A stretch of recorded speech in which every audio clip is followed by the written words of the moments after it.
Welcome sa munting YouTube channel natin guys. Please support my videos. Like, comment and subscribe lang po mga idolo. Maraming salamat po. Story Present, Myriad World Inventory Box. Kabanata 1931. Gayunpaman, malinaw na hindi alam ni Wang Dafo at ng iba pa na sila ay tinarget ni Huang Feng. Bilasan mo, sinigawan ni Wang Dafo ang mga tao sa bangka. Hindi ito ang unang pagkakataon na ang mga taong iyon ay nakipagtulungan kay Wang Dafo at sa iba pa, kaya alam nila ang kanilang mga pagkakakilanlan, kaya wala silang sinabi tungkol sa pagsaway ni Wang Dafo. Sa halip, muli silang bumilis. Sa oras na ito, handa na ring magpakita si Huang Feng. Dahil hindi pa lumilitaw si Captain Yang at ang iba pa, maaari lamang umasa si Huang Feng sa kanyang sarili. Sa katunayan, ito ay isang piraso ng cake para kay Huang Feng upang maalis ang mga taong ito. Ang susi ay kung paano haharapin ito sa ibang pagkakataon. Wala siyang ibang kampan dito. Noong una, hiniling niya kay Kapitan Yang at sa iba pa na pumunta para bumawi sa kanila at hayaan silang maglinis ng kalat. Pagkatapos ng lahat, sila ang pinakaangkop na kandidato. Gayunpaman, dahil hindi dumating si Captain Yang at ang iba pa, hindi maaaring baliwalain ni Huang Feng ang bagay na ito. Kung ito ay para sa negosyo o personal na mga kadahilanan, si Huang Feng ay hindi maaaring umupo at walang magawa tungkol sa bagay na ito. Nang malapit nang magpakita si Huang Feng, isang sirena ang biglang tumunog sa kanyang mga tainga. Halatang mas maganda ang kanyang pandinig kaysa sa mga ordinaryong tao. Hindi pa ito naririnig ng mga nasa ibaba, pero alam na niyang may paparating. Matapos marinig ang tunog na ito, huminto si Huang Feng. Pagkatapos, hindi siya nagpakita, ngunit patuloy na nagtago. Nais din niyang makita kung ang mga taong dumating ay si Kapitan Yang at ang iba pa, o ang mga tao ni Commissioner Liu. Maya-maya pa, narinig din ng mga tao sa ibaba ang mga sirena. Malinaw na nakita ni Huang Feng na ang mga ekspresyon ng lahat ay nagbago ng sabay-sabay. Ang bilis ng pagbabago ng kanilang mga ekspresyon ay isang bagay na kahit na ang mga profesional na nagpapalit ng mukha ay hindi maihahambing. Anong nangyayari? Bakit may sirena? Tao mo ba sila? Tanong ni Wang Dafo kay Commissioner Liu na kinakabahan. Napatingin din ang iba kay Commissioner Liu. Medyo kinabahan sila. Hindi naman nila sinabi na may darating pang ibang tao.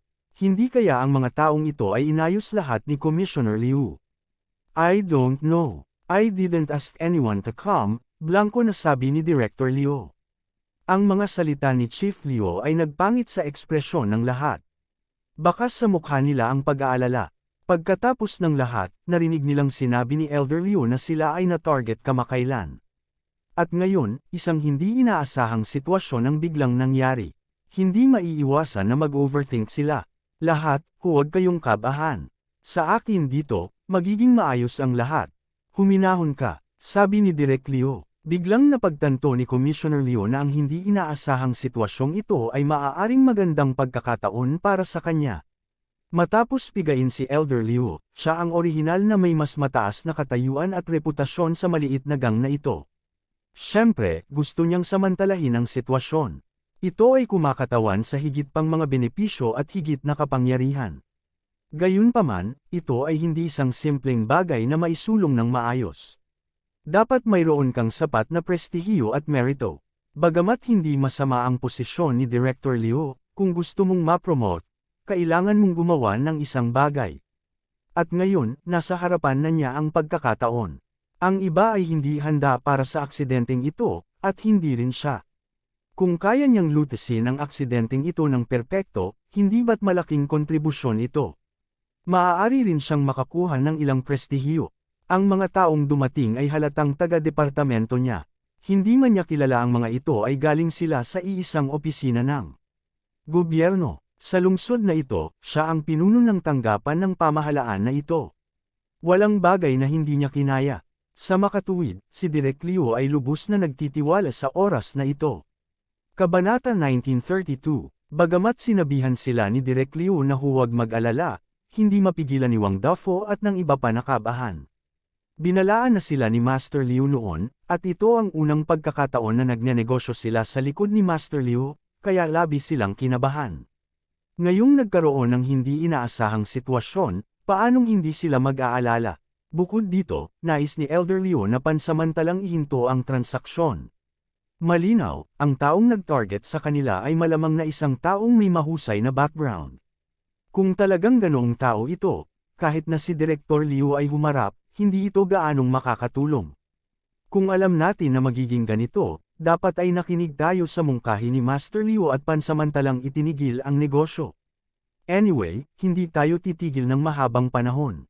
Hanggat iwasan natin ito ng ilang sandali, maaari pa tayong magnegosyo at kumita ng pera. Ano sa tingin mo ngayon? May nagreklamo. Exactly. Damn it. I don't dare to involved in this gulo. Sabi ng ibang tao. Alright, it's useless to say that now. I've never seen you so worldly before, may dissatisfaction na sabi. Stop arguing. It's useless to argue now. Dapat nating isipin kung ano ang gagawin, sabi ni Wang Dafu. Nasa daungan sila, at ang mga sirena sa di kalayuan ay napakalapit. Gustuhin man nilang makatakas ay walang gaanong espasyo para sa kanila kaya't ibang paraan na lang ang naiisip nila.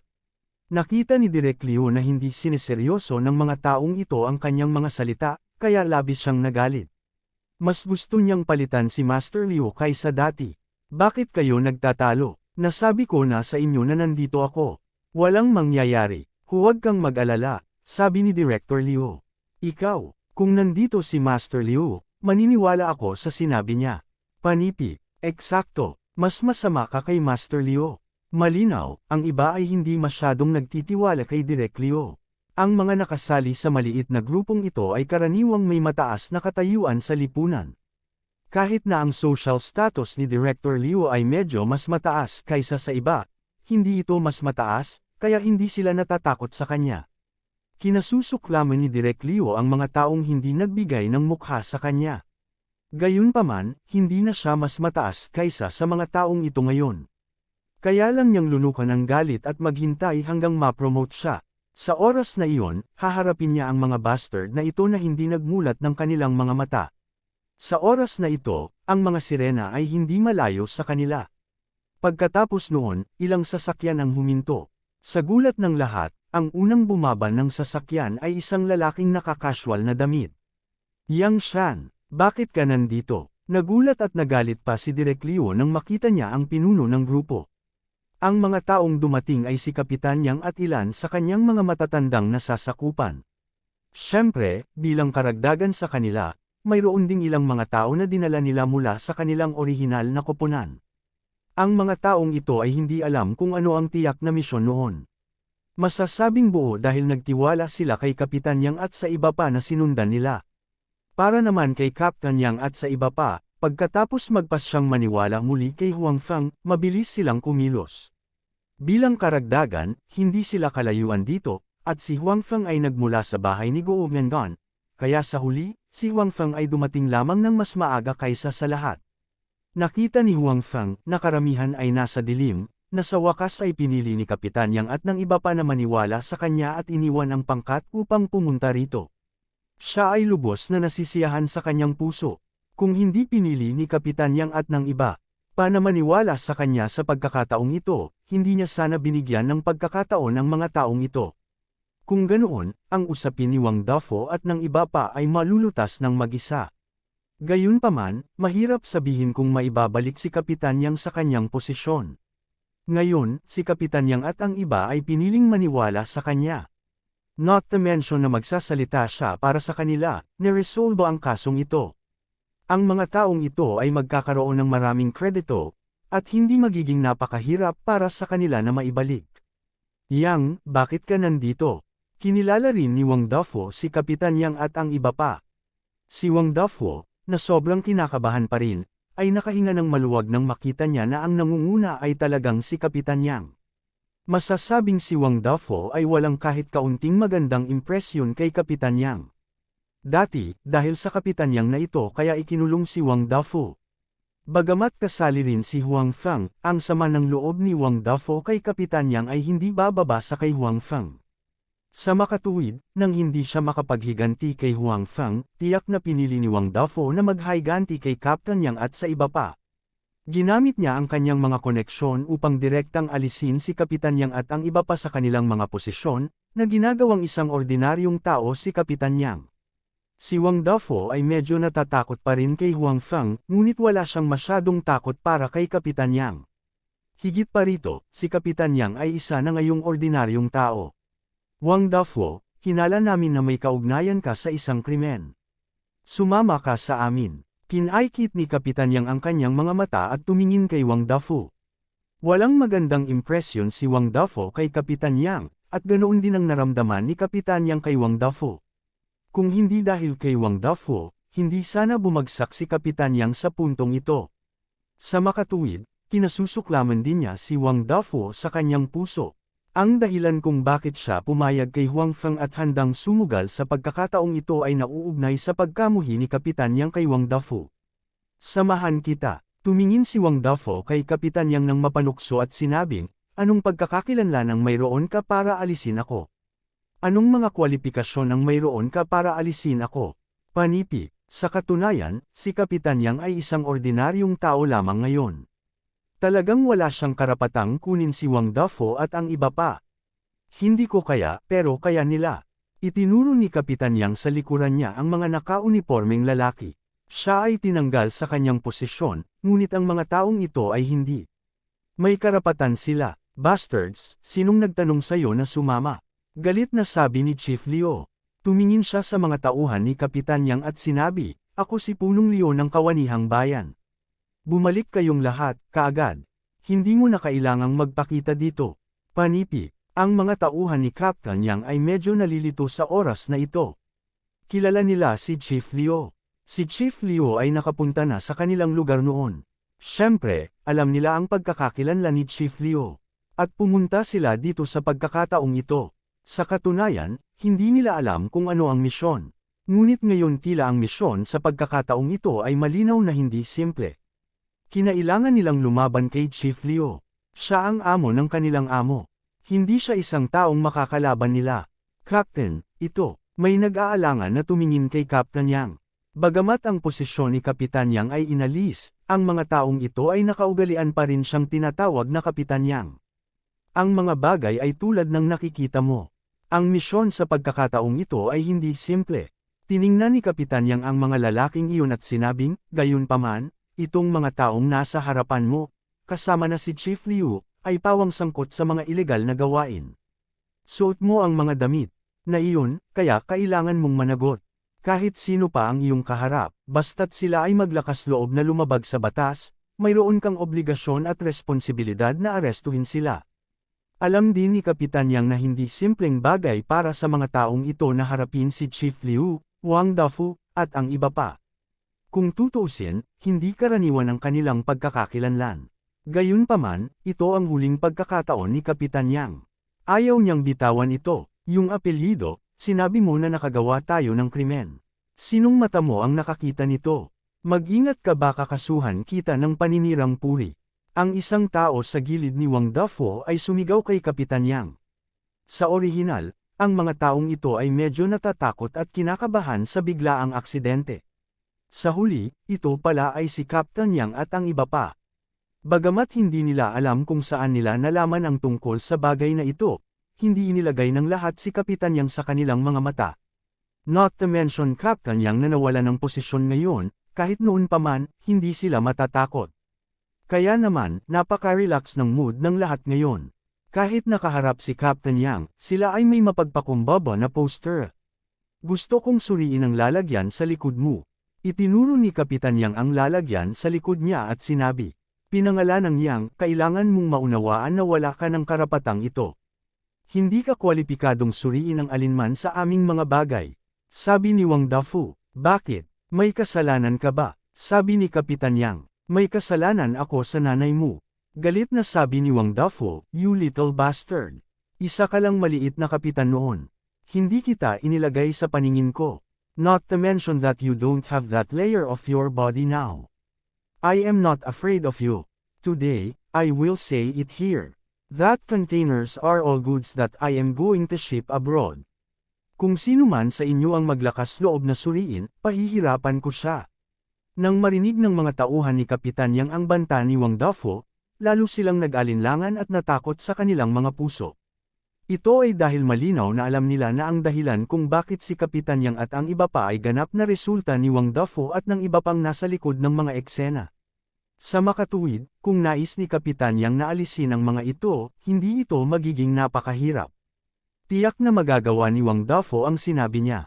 Nang makitang ang mga taong iyon ay natulala sa kanya, puno ng pagmamalaki ang mukha ni Wang Dafo. Nang makita ni Chief Liu na nasa limelight si Wang Dafo, agad siyang hindi nasiyahan. Siya ang pinuno ng mga taong ito, at si Wang Dafo ay isang negosyante lamang. Sa makatuwid, sinabi ni Chief Liu, President Wang, ito ang ating panloob na usapin. Hindi mo kailangang mag-alala tungkol dito. Pagkatapos nito, tiningnan ni Punong Liu ang mga taong dumating kasama si Kapitan Yang at sinabing, ngayon, bilang direktor ng koanihan ng munisipyo, inuutusan ko kayong lahat na bumalik. Kung may sino mang hindi nakikinig sa utos, maghanda na kayong umuwi bukas para magsaka. Lalong nabigla ang mga nasasakupan ni Captain Yang. Kung ang mga salita ni Wang Dafo ay isang pagbabanto lamang, kung gayon ang mga salita ni Chief Liu ay mas direkta at mas nakakatakot. Kung tutuusin, si Chief Liu ang talagang makakakontrol sa kanila. Sa madaling salita, siya ang may awtoridad na mag-utos sa kanila. Sa madaling salita, siya ang kumokontrol sa mga utos nila. Nang makitang nag-aalangan ang mga taong dinala nila, si Kapitan Yang, si Brother Wang, at ang iba pa ay nababalisa. Minamaliit nila ang pagpigil ni Chief Liu, Wang Dafo, at ng iba pa. Sila ay mga ordinaryong tao pa rin, kaya hindi nila inisip na makipaglaban hanggang kamatayan kay Chief Liu at Wang Dafo at magsugal. Gayunpaman, ang mga taong dinala niya ay hindi kasensiya nila. Natakot sila sa kanya. Kabanata 1933. It's not as simple as you think. Basta babalik ka ngayon, I can pretend na walang nangyari ngayon, patuloy ni Director Liu. Direk Liu, hindi namin alam ang nangyari ngayon. Wala talaga itong kinalaman sa amin. Sa wakas ay pinili ng ilang tao na ibaba ang kanilang ulo kay Direktor Liu. Kinailangan nilang isipin ang kanilang sariling kinabukasan. Imposibleng lahat sila ay handang isakripisyo ang lahat para kay Kapitan Yang at sa iba pa. Oo, naloko din kami. Hindi namin alam na nandito si Director Liu, sabi ng katabi. Paano mo ito magagawa? Si Kapitan Yang ay palaging mabuti sa iyo. Panipi, tama, halatang may problema ang mga taong ito. Paano mo ito magagawa? Ang ilang mga tao ay nakatayo pa rin sa gilid ni Kapitan Yang. Matatag nilang ginampanan ang gawain ni Kapitan Yang. Matapos mapag-alitan ng sarili nilang mga kasama, ang mga sumuko ay nakaramdam ng matinding kahihiyan at hindi nang ahas na harapin ang mga mata ng mga taong iyon. Okay, stop talking, sabi ni Kapitan Yang. Hindi kita masisisi kung ayaw mong makialam sa usaping ito. Pwede ka nang umalis. Bagamat sinabi ni Kapitan Yang na hindi niya sisisihin ang mga taong iyon, wala siyang kahit kaunting magandang impresyon sa kanila sa kanyang puso. Ito ay hindi ganap na dahil ang mga taong ito ay hindi sumuporta sa kanya, ngunit dahil ang mga taong ito ay nakalimutan ang kanilang mga responsibilidad. Dahil sinuot nila ang mga damit na iyon, karapat-dapat sila sa mga damit na iyon. Si Direk Liu, Wang Dafo, at ang iba ay halatang may problema, ngunit ang mga taong ito ay isinasaalang-alang lamang ang kanilang sariling mga personal na interes. Hindi sila nang ahas na saktan si Direk Liu at ang iba pa. Ang gayong pag-uugali ay naging labis na kasuklam-suklam kay Kapitan Yang. Kung minsan ay sinusuyo ni Kapitan Yang ang kanyang mga nakatataas at nagpapasaya sa ilang tao, ngunit palagi niyang nararamdaman na ang isang tao ay dapat magkaroon ng ilalim na linya at mga prinsipyo. Kung nawala ang kanyang bottom line o prinsipyo, hindi siya karapat-dapat na maging isang tao, at mas hindi siya karapat-dapat sa uniforme na suot niya. Tulad ng sinabi, ang mga taong may iba't ibang prinsipyo ay hindi maaaring gumawa ng mga plano ng magkasama. Hinati na ni Kapitan Yang ang kanyang sarili at ang mga taong iyon sa kanyang puso sa iba't ibang kampo. Captain, I'm sorry, nahihiyang sabi ng mga taong iyon. Nang makita nila ang tingin sa mga mata ni Kapitan Yang, naunawaan nila na labis ang pagkadismaya ni Kapitan Yang sa kanila. Naiintindihan nila ang kahulugan ng kanyang mga mata, at ang ganoong uri ng titig ay nagpahiya sa kanila. Nadama nila na ikinalulungkot nila ang kalimitang pag-aalaga sa kanila ni Kapitan Yang. Gayunpaman, kahit na sila ay nahihiya, hindi nila nilayon na baguhin ang kanilang isip. Nagkaroon sila ng kanilang sariling mga pagsasaalang-alang. Malinaw na hindi mananalo si Kapitan Yang laban sa mga taong ito sa harap nila. Natanggal na siya sa kanyang mga tungkulin. Ano pa ang maaari niyang gamitin upang labanan ang iba? Sa makatuwid, ang patuloy na pagsunod kay Kapitan Yang ay tiyak na hindi haantong sa isang magandang resulta. Kailangan nilang isipin ang kanilang kinabukasan. Hindi nila kayang sirain ang kanilang kinabukasan dahil lamang sa isang sandali ng kahihiyan. Sa makatuwid, pagkatapos humingi ng tawad ang mga taong ito kay Kapitan Yang, sumakay sila sa kotse at umalis sa ilalim ng galit at mapang-asar na mga tingin ng iba pang mga kasamahan. Ayaw na nilang manatili pa rito. Kung patuloy silang mananatili dito, madadami lang sila. Kaya naman, hindi na sila makapaghintay na umalis ngayon. Bakit hindi kayo umaalis? Tiningnan ni Direk Liu ang natitirang mga tao at nagtanong.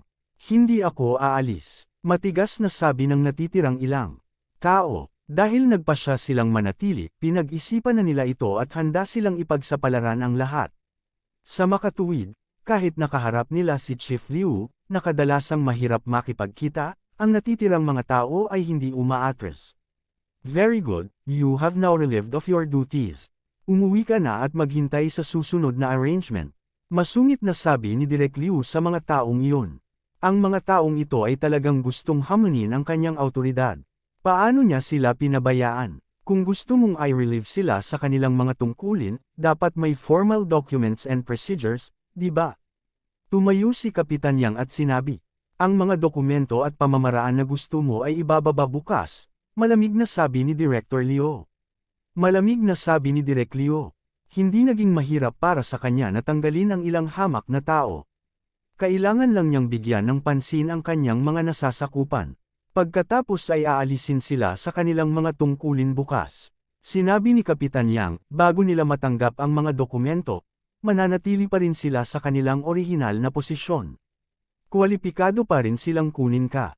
Kung hindi ka makikipagtulungan, si Direk Liu ay dapat maging malinaw sa mga kahihinatnan.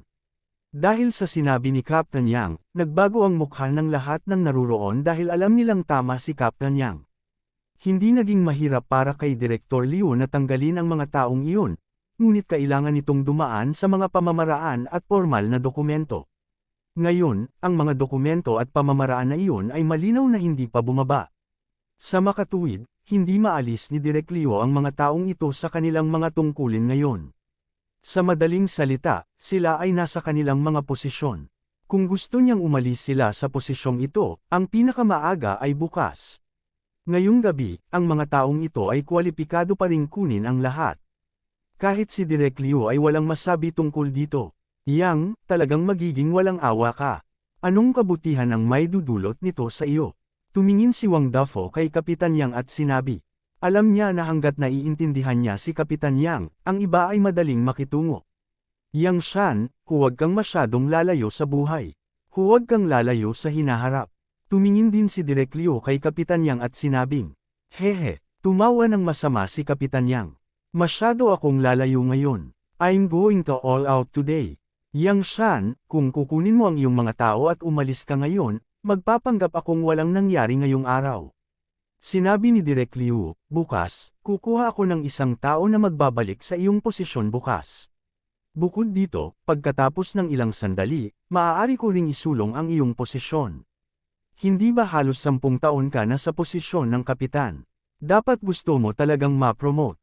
Hanggat dalhin mo ang iyong mga tao at umalis ngayon, magpanggap na walang nangyari ngayong gabi, matutupad ang iyong hiling. Panipi, nagbigay ng carrot si Direk Liu matapos makatama ng stick.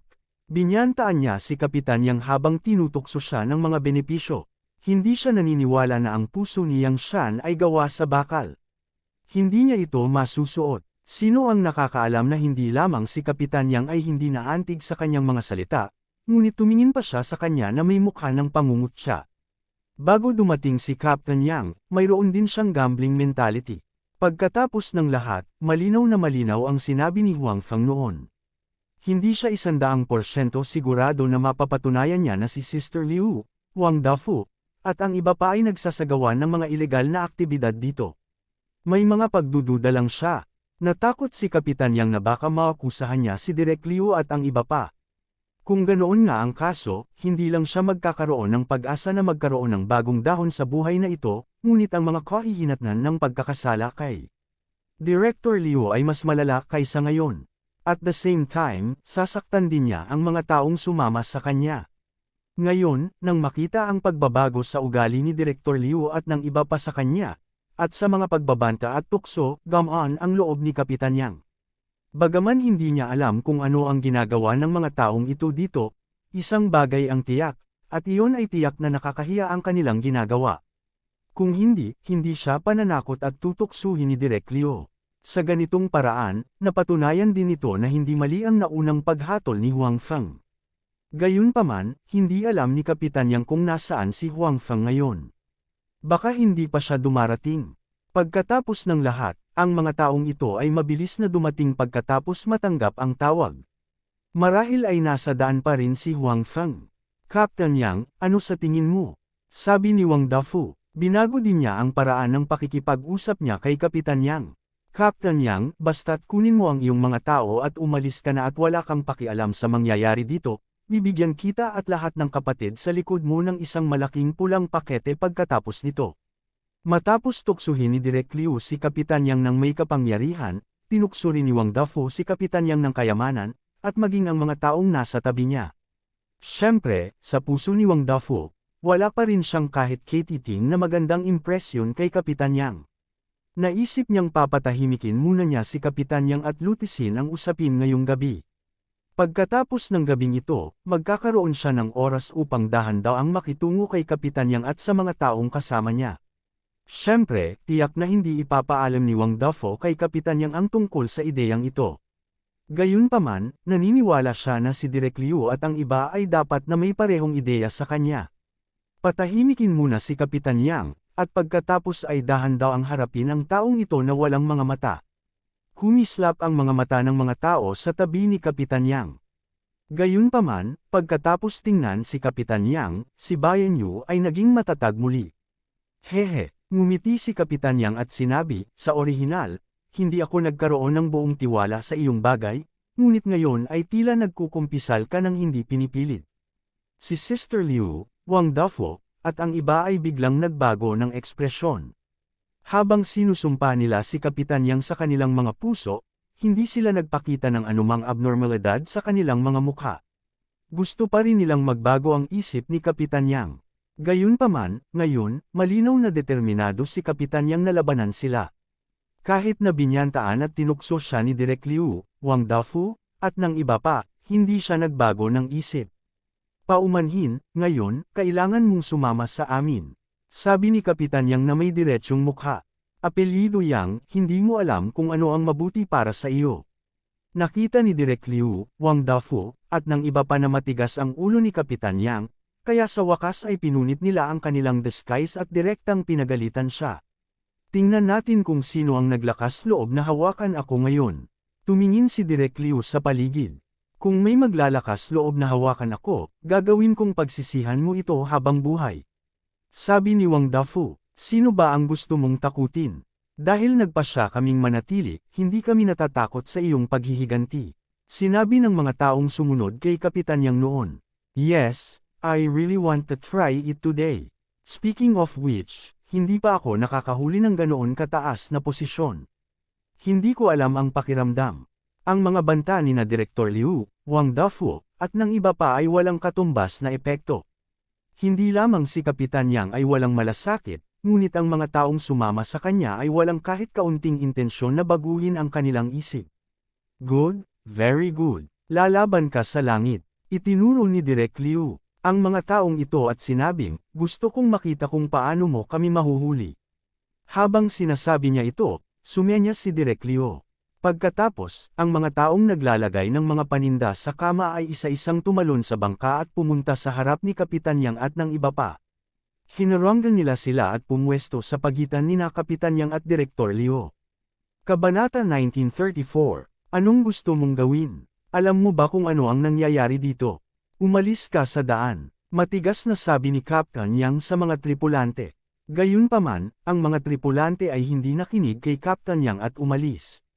Sa halip, nakatayo sila roon na parang pader ng tao, malamig na nakatingin kay Kapitan Yang at sa iba pa.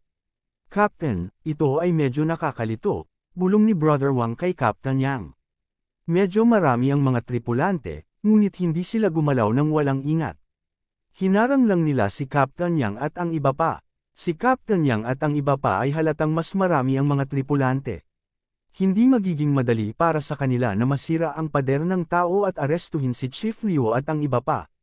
Bukod dito, hindi lang nila madakip si Chief Liu at ang iba pa. Higit sa lahat, kinailangan nilang hanapin ang barko at humanap ng ebidensya ng mga krimen ni Chief Liu at Wang Dafu. Kung hindi, walang silbi na hulihin lang si Chief Liu at ang iba pa. Umalis kayo. Kung hindi, huhulihin ko kayong lahat, sabi ni Kapitan Yang sa mga tripulante. Gayunpaman, hindi pa rin gumagalaw ang mga tripulante. Malamig silang nakatayo doon at tinitigan si Kapitan Yang at ang iba pa. Samantala, si Direk Liu, Wang Dafu, at ang iba pa ay nakangiti ng buong pagmamalaki habang nakatingin kay Captain Yang at sa iba pa. Hanggat hindi sila mahuhuli, magkakaroon sila ng pagkakataong makabalik. Iminuwestro ni Kapitan Yang ang mga taong kasama niya. Saglit silang nag-alinlangan, saka isa-isang inilabas ang kanilang mga sandata. Umalis ka na. Nakita ni Kapitan Yang ang kanyang mga tauhan na nakatutok ang kanilang mga sandata sa mga tripulante at muli silang sinigawan. Sure enough, mukhang nag-aalangan ang mga tripulante. Sigurado sila na ang mga armas ay hindi laruan, ngunit totoo. Kung i-provoke nila ang kabilang partido, magkakaproblema sila. Huwag kang matakot, hindi sila mangangahas na barilin. Malakas na sabi ni Chief Liu. Tinatakot ka lang nila, wala kang dapat ikatakot. Nang marinig ang sinabi ni Commissioner Liu, muling tumahimik ang lahat. Pagkatapos ng lahat, si Commissioner Liu ay nasa ganitong linya ng trabaho. Dapat may dahilan siya para sabihin iyon. Mas nagtiwala sa kanya ang lahat. Pinandilatan ni Kapitan Yang si Chief Liu. Sa katunayan, hindi nila gustong mag-shot. Gusto lang nilang takutin ang mga taong ito. Hindi lang nila inaasahan na ilalantad sila ni Chief Liu. Sa katunayan, hindi pa rin nila alam kung ano ang nasa mga barko. Kaya naman, kahit si Kapitan Yang ay hindi nang ahas na mag-utos na barilin, lalo pa ang mga taong kasama niya. Nang makitang walang magawa si Kapitan Yang, si Direk Liu, Wang Dafu, at ang iba pa ay tumawa ng buong pagmamalaki. Hanggat hindi sila maabyutan ni Kapitan Yang at ng iba pa, wala silang problema. Si Kapitan Yang ay lubhang nababalisa, ngunit wala siyang magagawa. Kung narito lang si Huang Feng, espesyal ang kanyang pagkakakilanlan. Kahit nasalakayin niya ang mga taong ito, naniniwala akong walang magiging problema, naisip ni Captain Yang sa kanyang sarili. Ang mga taong ito ay hindi nang ahas na bumaril dahil mayroon silang mga pagdududa sa kanilang mga puso. Gayunpaman, iba si Huang Feng. Siya ay miyembro ng National Security Agency. Halatang iba ang pagkakakilanlan niya, kaya kahit nasaktan niya ang mga taong ito o kahit na pumatay ng tao, hindi ito magiging masyadong malaking problema. Gayunpaman, nang tumingin si Captain Yang sa paligid, hindi pa rin niya mahanap si Huang Feng. Nakaloko na naman kaya ako sa kanya. Ayaw niyang pumunta dito. Sinabi niya lang na pumunta ako dito. Naisip ni Captain Yang sa kanyang sarili. Sa sandaling ito, biglang sumigaw ang isang tripulante na nakatayo sa harap ni Kapitan Yang. Pagkatapos, bumagsak siya sa lupa, nakatikip ang kanyang mga kamay sa kanyang guya habang siya ay sumisigaw. Napakalapit ng taong iyon kay Kapitan Yang, kaya kitang-kita ni Kapitan Yang na sira na ang guya ng tao at dumudugo ng husto. Pagkatapos nito, malapit sa sugat, lumitaw ang isang malaking pasa sa bilis na nakikita ng mata. Sabay bukol nito, sa pagtingin sa kahabag-habag na anyo ng tao, hindi man lang siya makatayo ng maayos. Malinaw, ang pinsala ay medyo malubha. Hindi lang si Captain Yang ang nakapansin sa kalagayan ng crew member. Napansin din ng iba. Gayunpaman, hindi nila alam kung paano nasugatan ang tripulante. Wala silang nakita ngayon lang. Nang ang lahat ay nagtataka kung sino ang nanakit sa crew member, isa pang crew member ang nahulog sa lupa. Ang kanyang kalagayan ay eksaktong kapareho ng una. Nakahandusay din siya sa lupa at sumisigaw. Pagkatapos, ang pangatlo, ang pang-apat. Sunod-sunod, ang mga hiyawan. Ang kaawa-awang mga hiyawan ay nagpatindig balahibo ng lahat. Sino yun? Sino ba yan? Lumabas ka kung maglakas loob ka. Nakita ni Commissioner Liu ang sitwasyon at humakbang pasulong para sumigaw. Pagkatapos ng lahat, ang mga tripulante ay ang kanilang proteksyon na antang-antang ngayon. Hindi nila kayang panuurin silang isa-isang nasugatan. Kung nangyari iyon, sino ang magpoprotekta sa kanila? Kaya naman, may dahilan si Commissioner Liu para magalit. Sa totoo lang, galit na galit siya. Gayunpaman, bago pa niya maipagpatuloy ang sasabihin, may narinig siyang kalabog. Ang kanyang guya ay nataman ng kung ano, tulad ng mga naunang tauhan. Dumudugo ito at namumula at namamaga. Masakit! Sumigaw si Commissioner Liu at bumagsak sa lupa. Tinakpan niya ng dalawang kamay ang nasugatan niyang guya, ngunit napakasakit nito. Napangiwi siya sa sakit. Damn it, huwag mong ipaalam kung sino ka. Kung hindi, papatayin ko ang buong pamilya mo. Sa sandaling ito, galit na galit si Commissioner Liu kaya nang ahas siyang magsabi ng kahit ano. Si Commissioner Liu ay hindi mukhang superior. Siya ay ganap na tulad ng isang shrew. Paulit-ulit na lumalabas sa bibig niya ang lahat ng uri ng panlalait. Natigilan si Kapitan Yang at ang iba pa. Sampal, habang masayang pinapagalitan si Chief Liu, biglang lumipad ang isang maliit na bagay at direktang tumama sa bibig ni Chief Liu. Napaawang agad ang kanyang bibig sa bilis na nakikita ng mata. Gayunpaman, hindi pa tapos. Ibinuka ni Commissioner Liu ang kanyang bibig at iniluwa ang isang subo ng dugo. Kasabay nito, mayroong higit sa 10 ngipin sa dugo. Itinaas ni Commissioner Liu ang kanyang ulo na may masakit na ekspresyon. Ibinuka niya ang kanyang bibig para magsabi ng kung ano-ano, ngunit maya-maya, mga ungol lang ang lumabas. Napagtanto ng mga malalapit sa kanya na walang kahit isang ngipin sa bibig ni Commissioner Liu. Lahat ng nakakita sa eksenang ito ay hindi napigil ang makalanghap ng malamig na hangin. Isang tama lang talaga ang naging dahilan ng pagtama ng bibig ni Chief Liu, at kasabay nito, ang lahat ng ngipin nito ay natanggal sa kanyang bibig. Sino to? So fierce. Nagulat si Kapitan Yang. Laming-galinga siya sa paligid ngunit wala siyang nakitang tao. Gayunpaman, ang nagparamdam sa kanya ay ang taong nagtatago sa dilim ay walang ginawa sa kanilang mga tao. Sa ngayon, ang mga taong nasugatan ay ang mga tao sa kabilang panig. Ang crew at Commissioner Liu ay hindi niya mga tao. Baka si Huang Feng. Biglang naisip ni Kapitan Yang sa kanyang puso. Pagkatapos noon, habang iniisip niya ito, mas naramdaman niyang posible iyon. Noong tinawagan siya ni Huang Feng kanina, sinabi niyang nandito na siya. Kanina pa siya nandito, so logically speaking, dapat nandito rin si Huang Feng.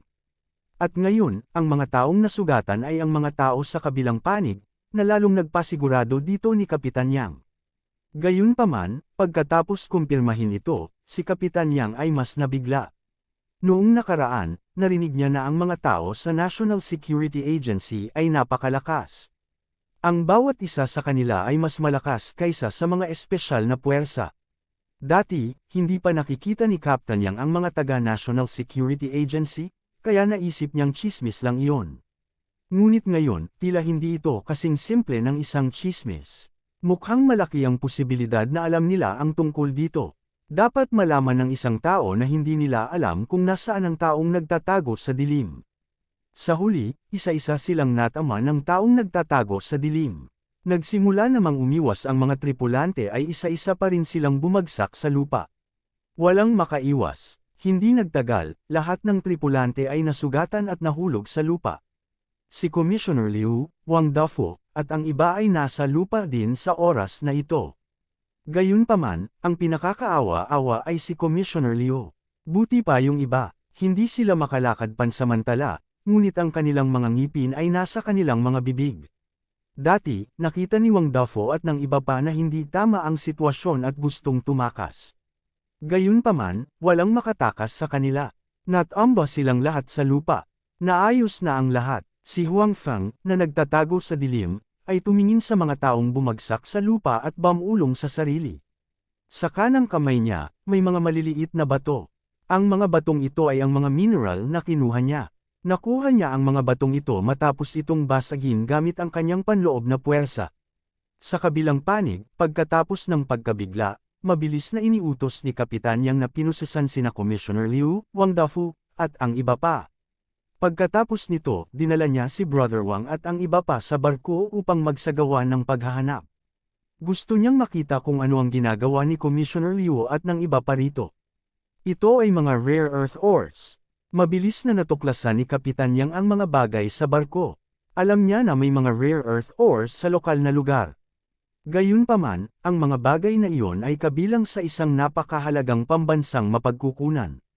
Hindi pinahintulutan ang pribadong pagsasamantala. Ngayon, tila si Commissioner Liu, Wang Dafu, at ang iba pa ay lihim na nagmimina ng mga rare earth ores na ito. Pagkatapos, palihim nilang dinala sa ibang bansa para pag-aralan at ibenta. Iniisip kung paano nagsimula si Wang Dafu bilang isang construction worker at pagkatapos ay pumasok sa pangangalakal, naisip ito ni Captain Yang. Kung iisipin, malamang na natagpuan ni Wang Dafu o ng mga tao sa likod niya ang isang rare earth mine. Sa makatuwid, si Wang Dafu ay lumilitaw na nagtatayo ng isang bahay, ngunit sa katotohanan, siya ay lihim na nagmimina ng mga ores na ito. Pagkatapos, ginamit niya ang dahilan ng dayuhang kalakalan upang dalhin ang mga ores na ito sa ibang bansa. Ang pagmimina ng mga ores na ito ng tahimik at pagkatapos ay maayos na ipadala ang mga ito sa ibang bansa, maliwanag na hindi ito isang bagay na magagawa ng isang maliit na Wang Dafu. Kahit na may isa pang commissioner na si Liu, hindi pa rin ito sapat. Sa makatuwid, dapat mayroong ibang mga tao na kasangkot sa bagay na ito. Bukod dito, hindi mababa ang kanilang katayuan. Matapos maunawaan ito, si Kapitan Yang ay parehong kinabahan at nasa sabik. Ito ay malinaw na isang napakalaking kaso. Para sa kanya, pareho itong pressure at pagkakataon. Captain Yang, hindi ako nagsinungaling sa iyo sa pagkakataong ito, tama. Nang natigilan si Kapitan Yang, biglang tumunog ang boses ni Huang Feng sa kanyang tainga. Kabanata 1935, biglang lumingon si Kapitan Yang at tumingin sa likuran niya. Oo nga, nakatayo doon si Huang Feng nang hindi niya napapansin. Mr. Huang, kailan ka pa dumating? Nagtatakang sabi ni Kapitan Yang. Binago niya muli ang paraan ng pakikipag-usap niya kay Huang Feng. Dati, dahil galit siya sa incompetence at panlilin lang ni Huang Feng, natural na walang respeto si Captain Yang kay Huang Feng at tinawag lang siya sa kanyang pangalan. Ngayon, sa wakas ay naunawaan ni Kapitan Yang na nagkasala siya kay Huang Feng noon. Hiniling sa kanya ni Huang Feng na palayain si Wang Dafu hindi dahil natatakot siya kay Wang Dafu, kundi dahil gusto niyang magtakda ng mahabang pila para makahuli ng malaking isda. Pagkatapos noon, palihim niyang iniimbestigahan si Wang Dafu. Kung hindi, hindi siya nakagawa ng gayong pagtuklas ngayon. Sa katunayan, si Wang Dafu at ang iba pa ay maaaring magsagawa ng ganoong aktibidad sa daungan. Siguradong marami silang naging koneksyon. Ang oras na ginugol niya sa paggawa nito ay tiyak na hindi maikli. Hindi malalaman ng mga ordinaryong tao, na nagpakita rin na maganda ang kanyang ginawa. Siyempre, nandoon din ang kredito ng kanyang mga kasabwat. Talagang nalaman ni Huang Feng ang tungkol dito sa loob lamang ng ilang araw. Malinaw, napakalakas pa rin ng kakayahan ni Huang Feng. Dahil talaga sa pagsusumikap ni Huang Feng nitong mga nakaraang araw kaya nagkaroon ng ani ngayon. Sa makatuwid, si Huang Feng ay hindi natakot kay Wang Dafu dati. Ginawa niya talaga ang sinabi niya. Hahayaan niya muna siya, at pagkatapos ay humanap ng pagkakataong makabawi sa kanya. Sa pagkakataong ito, halatang mas malubha ang kanyang krimen. Dahil alam niyang nagkasala siya kay Huang Feng, natural na naawa si Captain Yang kay Huang Feng sa kanyang puso, at hindi niya namamalayan na binago niya ang paraan ng pakikipag-usap niya sa kanya. Nauna na ako sa iyo, sabi ni Huang Feng, kumusta ang labas? Lahat sila ay nasa ilalim ng kontrol, sabi ni Kapitan Yang, Mr. Huang, ang taong umatake sa kanila sa dilim ay ikaw, tama. Nahulaan ni Captain Yang na ang taong palihim na umatake sa mga tripulante ay si Huang Feng, ngunit dahil hindi niya nakitang lumitaw si Huang Feng, hindi siya sigurado. Ngayon, sinabi ni Huang Feng na nauna siya sa kanila. Malinaw, ang posibilidad ng bagay na ito na ginawa ni Huang Feng ay mas mataas. Tumango si Huang Feng. Tinuruan ko sila ng kaunting leksyon. Si Huang Feng ay nagsasabi ng totoo. Tinuruan niya sila ng kaunting leksyon. Kung hindi, sa kanyang kasalukuyang mga kasanayan, hindi magiging napakahirap na seryosong saktan o patayin ng mga taong iyon. Gayunpaman, nabigla pa rin si Kapitan Yang. Dapat malaman na si Huang Feng ay hindi bababa sa 12-dosenang metro ang layo mula sa kinaroroonan nila ngayon. Gayunpaman, hinampas sila ni Huang Feng ng mga bato mula sa ganoong kalayuan, at hindi siya pinalampas ni isang beses. Bukod dito, hanggat nataman niya ang kabilang partido, tiyak na masasaktan niya ang mga ito at mapapabagsak sa lupa, na mawawalan ng kakayahang makatakas. Alam ni Kapitan Yang na tiyak na wala siyang ganitong uri ng lakas. Bukod dito, hindi pa siya nakakita ng ibang tao na may ganitong uri ng lakas noon. Sure enough, he is from the National Security Agency. Nakakatakot lang ang ganitong klaseng lakas. Napabuntong hininga si Kapitan Yang sa kanyang puso. Mr. Huang, ano ang susunod kong gagawin? Tanong ni Kapitan Yang. Hinahangaan na niya ngayon si Huang Feng. Alam niya na kung hindi dahil kay Huang Feng, hindi niya magagawang lutasin ang bagay na ito ng mag-isa. Baka tumakas na yung mga nasa labas, o di kaya'y nabugbog sa lupa. Bukod dito, ngayong nahuli na nila ang mga taong ito, hindi ibig sabihin na tapos na ang usaping ito. Naniniwala si Kapitan Yang na may ibang tao sa likod ng mga taong ito. Pagdating ng panahon, siguradong mararamdaman niya ang pressure. Hindi sigurado si Kapitan Yang kung kaya niyang parusahan ang mga taong ito. Gayunpaman, si Captain Yang ay hindi sigurado, ngunit si Huang Feng ay may ganoong uri ng kakayahan. Sa anumang kaso, si Huang Feng ay miyembro ng National Security Agency. Ang katayuang ito ay mas mataas kaysa sa kanila. Marahil ang mga taong kilala niya ay mas makapangyarihan kaysa sa kanila. Sa makatuwid, nang hindi alam ni Kapitan Yang kung ano ang gagawin, hindi niya namamalayan na tinanong si Huang Feng. Bawiin mo muna sila at i-interrogate mo muna. Don't worry about the others. Actually, I will handle this matter. Sabi ni Huang Feng. Pagkatapos ay ngumiti siya kay Kapitan Yang at sinabing, huwag kang mag-alala. Sa pagkakataong ito hindi ko nahihilingin sa iyo na palayain mo sila.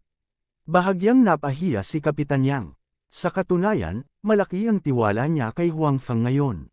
Kung hihilingin sa kanya ni Huang Feng na hayaan muna sila, makikinig pa rin siya kay Huang Feng. Okay, ialis mo muna sila. Isa pa, selyuhan mo muna ang lugar na ito, sabi ni Huang Feng.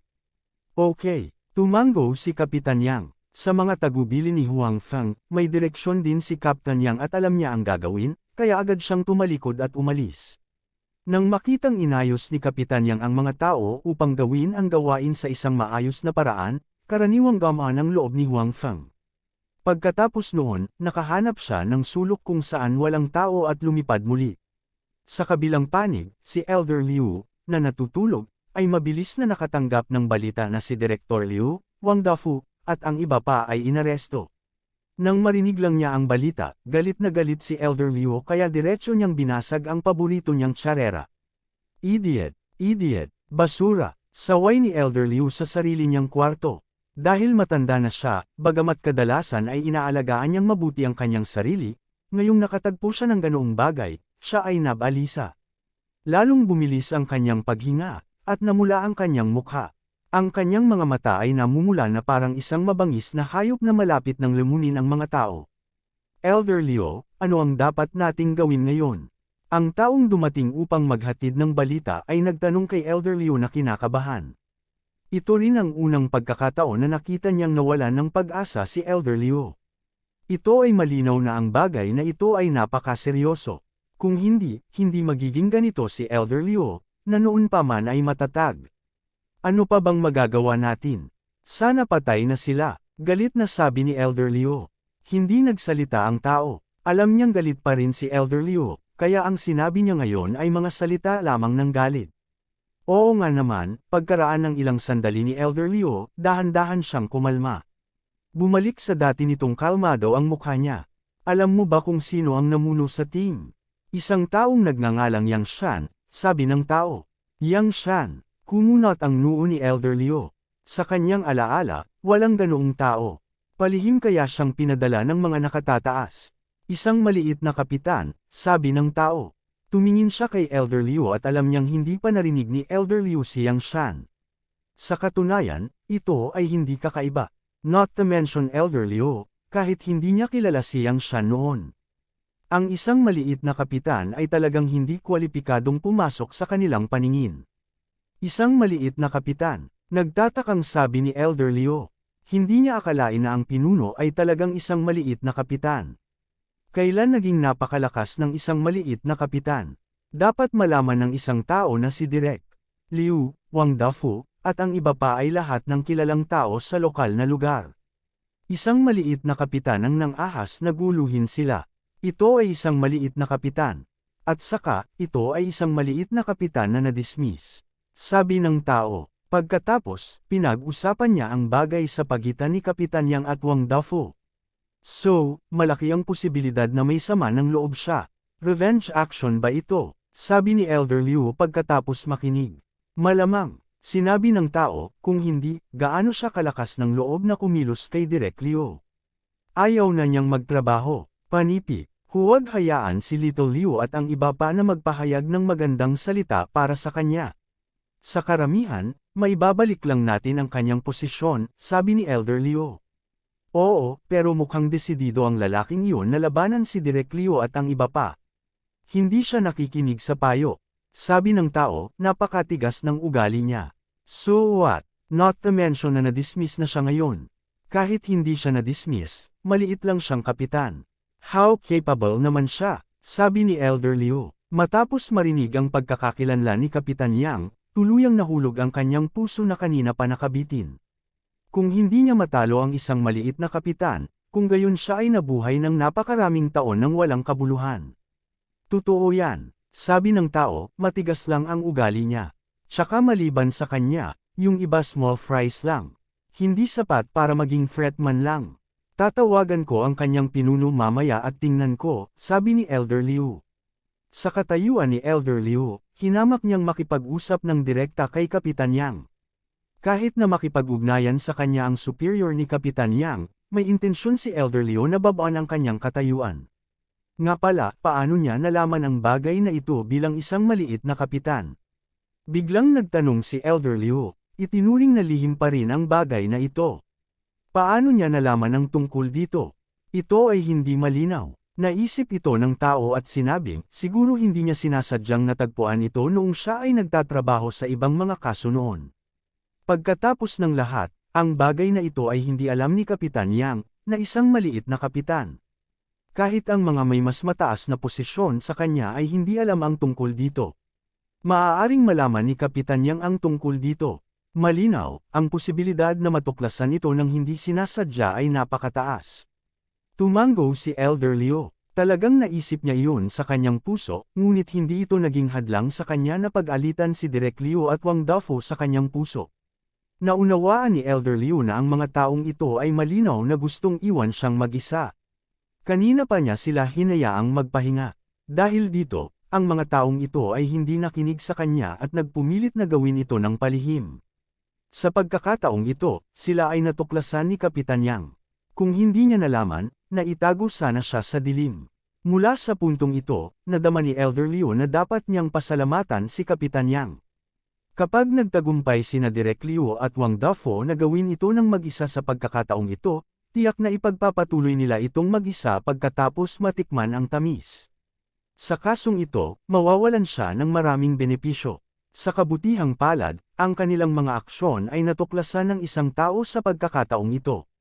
Dahil sa ugali ni Elder Liu, ayaw niyang makisangkot sa bagay na ito. Sino ang nagtanong sa kanila na kumilos ng mag-isa? Hindi nila siya pinakinggan at gusto pa siyang iwanan. Gayunpaman, bagamat nagalit si Elder Liu, hindi siya nang ahas na gumawa ng anuman dahil isa talaga siyang tipaklong sa isang lubod kasama si Direk Liu at ang iba pa. Kung may nangyari kay Director Liu at sa iba pa, siya mismo ay hindi makakatakas sa responsibilidad. Hindi man siya nakilahok sa pagkakataong ito, tiyak na mabubunyag ang nakaraan. Sa makatuwid, kahit na pinagalitan na niya si Direk Liu at Wang Dafu sa kanyang puso, kailangan pa rin niyang mag-isip ng paraan. Kabanata 1936, sige, pwede ka na munang umalis. Ako na ang bahala sa usaping ito. Sinabi ni Elder Liu sa lalaki, huwag ituloy pansamantala. Itigil ito pansamantala at maghintay hanggang sa umihip ang hangin. Sa pagkakataong ito, tiyak na malalaman ng ilang tao ang bagay na ito. Natatakot ako na kailangan nating gumastos ng maraming pera. Habang sinasabi ni Elder Liu, lalo siyang nagagalit. Kung hindi dahil kay Direk Liu, Wang Dafu, at sa iba pa, hindi siya mapupunta sa ganoong sitwasyon. Kailangan niyang maghanap ng mga koneksyon at gumastos ng pera upang isara ang mga bibig ng ilang tao. Gayunpaman, napagpasyahan na ni Elder Liu na ang perang gagamitin sa oras na ito ay ibabawas mula kay Direktor Liu, Wang Dafu, at sa iba pa. Hindi niya maaaring hayaan ang kanyang sarili na gumastos ng pera, tama. Okay, Elder Liu, ipapaalam ko sa iba. Manahimik sandali, sabi ng lalaki. Okay, tumango si Elder Liu. Pagkatapos noon, kinawayan niya ang kamay at hinayaan ang lalaki na umalis. Pagkaalis ng lalaki, sinumpa ni Elder Liu si Direk Liu, Wang Dafu, at ang iba pa saglit. Sa pagkakataong ito, tinawagan niya ang amo ni Kapitan Yang. Matandang Yang, nasaan ka? Lumabas ka. Nang si Kapitan Yang, kapatid na Wang, at ang iba pa ay nagtatanong kay Direk Liu, Wang Dafu, at iba pa, isang medyo balisa at naguguluhan na boses ang narinig. Nang marinig ni Kapitan Yang ang boses na ito, bahagyang kumunat ang noo niya. Gayunpaman, lumabas pa rin siya ng interrogation room. Pagtingin sa binata na nakadagan na may gulat na mukha, "Boss, anong problema?" Ang taong dumating ay ang agarang amo ni Kapitan Yang. Siya ay isang binata na mas bata kaysa kay Captain Yang, halos kasing edad ni Huang Feng. Ang taong ito ay ibinaba mula sa itaas at walang alam. Karaniwan siyang gumagawa ng maraming biro. Gayunpaman, kasama si Kapitan Yang at ang iba pa, alam nilang lahat sa kanilang mga puso na ang taong ito ay narito lamang upang magmukhang mabuti. Wala siyang anumang kakayahan, ngunit tiyak na mayroon siyang background. Ano pa ba? Anong ginawa mo? Inaresto mo talaga si Direk Liu, Direk Li, Wang Dafu, at ang iba pa? Sino ang nagbigay sa iyo ng lakas ng loob? Baliw ka ba? Lumakad ang binata sa harapan ni Kapitan Yang at pinagalitan siya. Bakas sa isang sulyap ang mapang-asar na ekspresyon sa kanyang mukha. Boss, gumawa sila ng krimen. Ibinalik ko sila para sa interogasyon, sabi ni Captain Yang. Kahit na gumawa sila ng isang krimen, hindi ito isang bagay na dapat mong alalahanin. Diretsyong sabi ng binata, hindi mo ba alam kung sino ka? Sino ang mga taong iyon? Anong mga kwalifikasyon ang mayroon ka para tanungin sila? Bakit wala akong pakialam? Walang exception sa mga gumagawa ng krimen. Sabi ni Kapitan Yang, ayaw magpatalo. Kadalasan, mababa ang tingin niya sa kanyang superior. Ngayong sinabi na ng kabilang partido ang mga ganoong salita, lalo pang naiinis si Kapitan Yang. Mag-ingat ka sa status mo. Hindi ka na isang squad leader. Isa lang siyang ordinaryong tao. Anong mga kwalifikasyon ang mayroon ka para tanungin siya? Nang makitang hindi nang ahas si Kapitan Yang, nabigyan siya ng mukha, agad na nagalit ang binata. Nang makitang binanggit ng binata ang bagay na ito, mas nagalit si Kapitan Yang. Dati, tinawagan lamang ni Wang Dafu ang binatang ito, at si Kapitan Yang ay tinanggal sa kanyang posisyon. Ang puso ni Kapitan Yang ay likas na malungkot. Alam ko ang aking kasalukuyang pagkakakilanlan, kaya hindi ko siya iniimbestigahan sa aking sarili, sabi ni Captain Yang. Ibang tao ang namamahala sa interogasyon. WHO. Oo naman, may ilang tao na nagtatanong kay Wang Dafu doon. Gayunpaman, ang mga taong ito ay mga ordinaryong kawani lamang, lahat sila ay nasa ilalim ng hierarchy. Normally, hindi man lang siya titingin sa kanila. Mr. Wang, okay ka lang. Itong mga taong nasa ilalim mo ay hindi matino. Nahihirapan ka. Pagkatapos makita ng binata si Wang Dafu, mabilis siyang naglakad papunta kay Wang Dafu at humingi ng tawad. Sa orihinal, ang puso ni Wang Dafu ay nag-aalala pa rin. Kung tutuusin, nahuli siya sa pagkakataong ito. Napakahirap ng performance ni Captain Yang. Nadama ni Wang Dafu na maaaring nasa problema siya. Gayunpaman, ngayong nakita niya ang ugali ng binatang ito, ang puso ni Wang Dafu ay higit na napanatag. Naunawaan din niya na siya ang pinakamayamang tao sa lokal na lugar. Marami siyang koneksyon. Kung may nangyari sa kanya, siguradong may gagawa ng paraan para mailabas siya. Si Captain Yang ay isang maliit na kapitan lamang. Higit pa rito, wala na siyang posisyon bilang kapitan. Bakit siya matatakot sa kanya? Ano ang maaaring gawin sa kanya ng isang maliit na kapitan? Bakit hindi mo ako palayain sa mga tao mo? Sabi ni Wang Dafu sa binata. Okay, Mr. Wang, mangyaring maghintay ng ilang sandali. Magalang na sabi ng binata kay Wang Dafu. Pagkatapos, lumingon siya sa ilang taong namamahala sa interogasyon at galit na sumigaw, ano pa ang hinihintay mo? Bakit hindi mo palayain si Mr. Wang? Gayunpaman, ang mga salita ng binata ay tila hindi masyadong kapaki-pakinabang. Matapos pakinggan ang kanyang mga salita, ilang mga taong namamahala sa interogasyon ay hindi kaagad pinalaya si Wang Dafu. Sa halip, lumingon sila kay Kapitan Yang. Tila, sila ay humihingi ng opinyon ni Kapitan Yang. Naramdaman ang mapang-asar na tingin ni Wang Dafu, galit na sinabi ng binata, ano ang ibig mong sabihin? Kinakausap kita, hindi mo ba ako narinig? Bilasan mo na si Mr. Wang. Panipi, boss, huwag mo na silang pahirapan. Hindi mapapalaya si Wang Dafu. Sinabi ni Kapitan Yang, sa pagkakataong ito, kahit sino pa ang magsabi nito, hindi ko siya pakakawalan. Nakapagdesisyon na si Kapitan Yang sa pagkakataong ito. Kahit sino pa ang dumating para mamagitan, hindi niya pababayaan si Wang Dafu at ang iba pa. Bago ito, sinabi na sa kanya ni Huang Feng na tutulong siya sa paghahanap ng mga koneksyon. Si Kapitan Yang ay naniniwala na ngayon kay Huang Feng. Kaya naman, naramdaman ni Kapitan Yang na kahit na nararamdaman niya ang pressure ngayon, ito ay pansamantala lamang. Hanggat natiis niya ang pressure na ito, ang mga susunod na usapin ay madaling malutas. Ikaw, alam mo ba ang sinasabi mo? Gusto mo bang mamatay? Galit na sabi ng binata. Parang walang kwenta yang mga salita mo. Tinuwanan ni Wang Dafu ang binata. Hindi ba ito ang boss mo? Bakit hindi ka nakikinig ng iba? Nabigo ka talaga bilang isang pinuno. Panipi, ang mga salita ni Wang Dafu ay nagpahiya sa binata. Gayunpaman, hindi siya nagalit kay Wang Dafu. Sa halip, inilipat niya ang galit na ito kay Kapitan Yang. Namumula ang kanyang mga mata habang nakatingin kay Kapitan Yang. Hindi na siya makapaghintay na kainin si Kapitan Yang na hindi nagbigay ng mukha sa kanya. Gayunpaman, walang momentum ang binata. Tumingin si Kapitan Yang sa kabilang partido nang walang takot. Hindi naman siya dahado. Nang inagsagalit ang binata sa ugali ni Kapitan Yang, ngunit walang ibang paraan. Ngayon niya napagtanto na isa pala talaga siyang figurehead dito. Walang nakinig sa sinabi niya. Ikaw, at ikaw, suspendido kayong lahat. Itinuro ng binata ang ilang tao na ini-interrogate at sinabi, Boss, I'm afraid it's useless to talk like this. Let's go through the procedures, ani Kapitan Yang. Good, very good. Hintayin mo ako, galit na sabi ng binata. Pagkatapos nito, lumingon ang binata upang tumingin kay Wang Dafu at sinabing, Mr. Wang, sandali, ay dadaan ko ang mga pamamaraan at suspindihin ang mga bastard na ito. Go, don't waste too much time.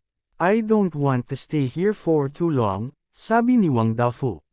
Dahil napakababa ng ugali ng binata, hindi inisip ni Wang Dafu na tretuhin ang kabilang partido bilang isang masunerang aso. Siyempre, alam ni Wang Dafu na ang binatang ito ay may ilang koneksyon sa mga nakatataas. Gayunpaman, ang ganitong uri ng relasyon ay tila wala sa harap niya, si Chief Liu, at ang iba pa. Sa makatuwid, hindi inilagay ni Wang Dafu ang kabilang partido sa kanyang mga mata. Hindi alam ng binata na wala siyang bigat sa puso ni Wang Dafu.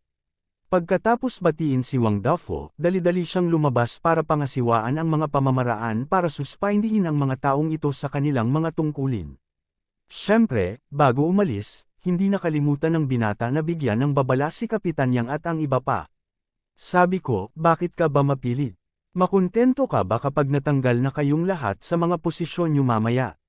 Pagkaalis ng binata, tumingin si Wang Dafu kay Kapitan Yang at sinabing, sabi mo, bakit kailangan mong gawin ito? Wala kaming awayan sa isa't isa. Kung pakakawalan mo kami, ituturing namin ito na parang hindi nangyari. Maaari mong panatilihin ang iyong mga posisyon, at maaari kang makakuha ng ilang mga benepisyo. Hindi ba ito isang sitwasyon kung saan lahat ay masaya? Bakit ang tigas ng ulo mo? Panipi, ito rin ang hindi maisip ni Wang Dafu.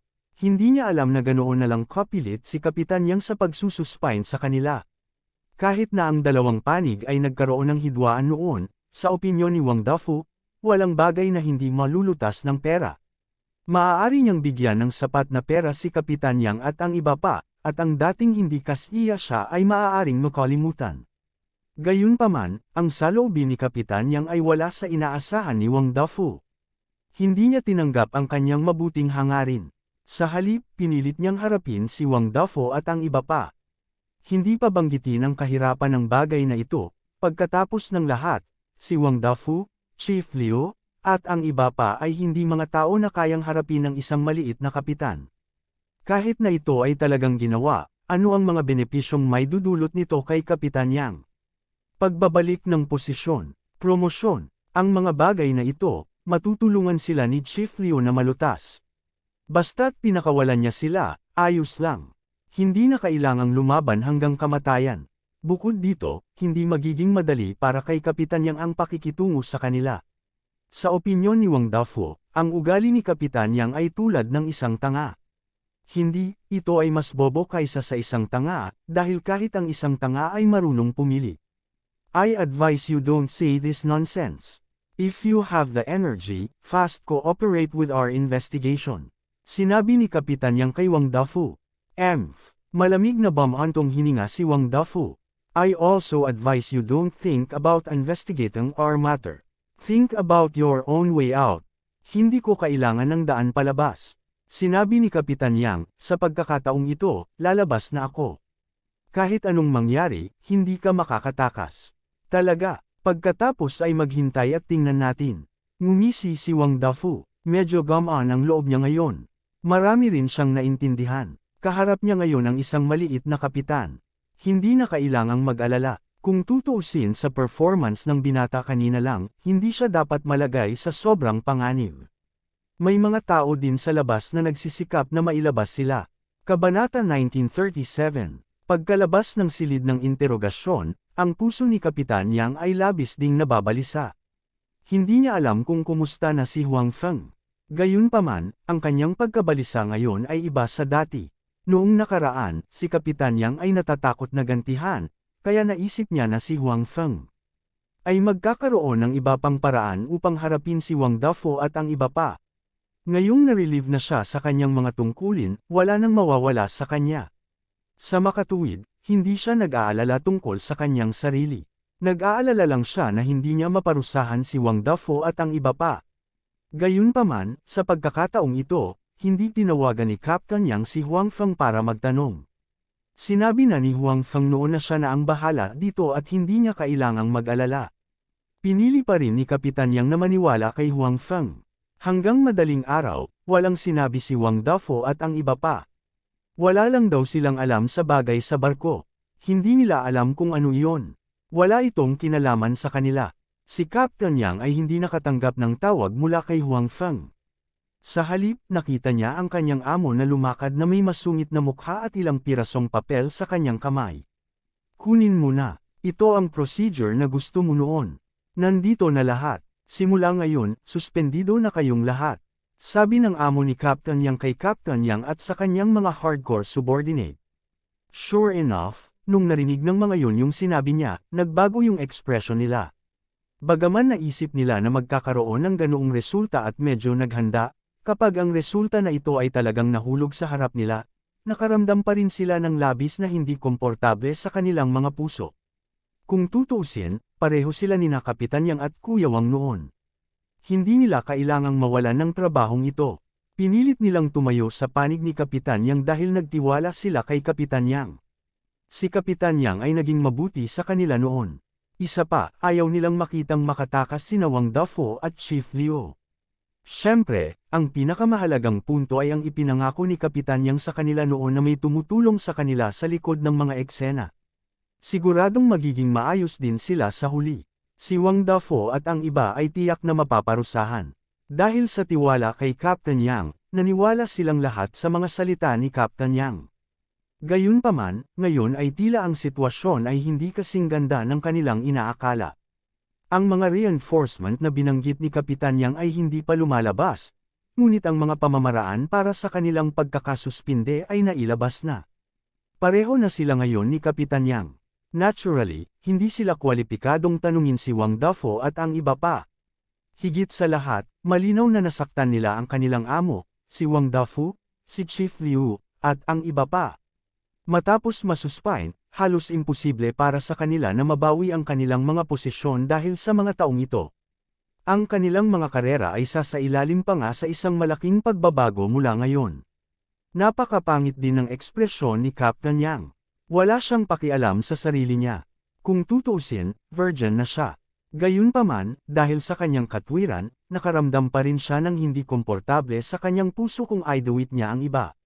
Sa makatuwid, si Kapitan Yang ay tumingin sa mga taong iyon nang may paghingi ng tawad at sinabi, "Mga kapatid, pasensya na.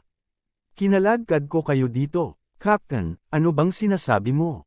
Hindi ka namin sinisisi." "Tama, kahit wala kaming kapitan, siguradong hindi kami uupo at walang gagawin kapag may nangyaring ganito." "Tama na yan." Ang mga taong iyon ay pawang umaaliw kay Kapitan Yang. Wala silang kahit kititing na intensyon na sisihin siya. Bagamat medyo hindi sila komportable, inaasahan na nila ang ganoong resulta ng pinili nilang manatili sa daungan sa halip na umalis kasama ang iba. Sa makatuwid, sila ay halos handa sa kanilang mga puso. Ito ay kanilang sariling pinili. Hindi sila magagalit sa sinuman, kasama na si Kapitan Yang. Clap, clap, clap. Lumabas si Wang Dafo na may mapang-asar na mukha. He said with a smile on his face, "What a touching scene. I'm so moved that my tears are about to fall." "Wang Dafo, huwag kang maging kampante. May haharap sa iyo maya-maya," sabi ni Kapitan Yang na may malungkot na mukha. "Talaga, WHO, ikaw, o sila, haha." Tumawa ng malakas si Wang Dafo. Wala siyang pakialam kay Kapitan Yang at sa iba pa. Nang makita ni Kapitan Yang at ng iba pa si Wang Dafo na napakayabang, ang kanilang mga mukha ay napakapangit. Gayunpaman, wala silang magagawa. Hintayin nyo na lang na harapin. Hindi pa tapos ang usaping ito. Sinabi ni Wang Dafo kay Kapitan Yang at sa iba pa. Oo, hindi pa tapos ang usaping ito. Sa oras na ito, may biglang nagsalita mula sa labas. Nang marinig ni Kapitan Yang ang boses na ito, natigilan siya noong una. Tapos, tuwang-tuwa siya. Ang may-ari ng boses ay si Huang Feng. Oo naman, nang ang lahat ay hindi namamali na tumingin sa pinto, nakita nila ang figure ni Huang Feng. Sa likod niya, maraming tao. Ang mga mukha ng mga taong ito ay solemn na, at ang kanilang mga aura ay pambihira. "Huang Feng, bakit ka nandito?" sabi ni Wang Dafo kay Huang Feng. Puno ng pagdududa at galit ang kanyang mukha. Ang pagkamuhi ni Wang Dafo kay Huang Feng ay hindi nabawasan kahit kaunti.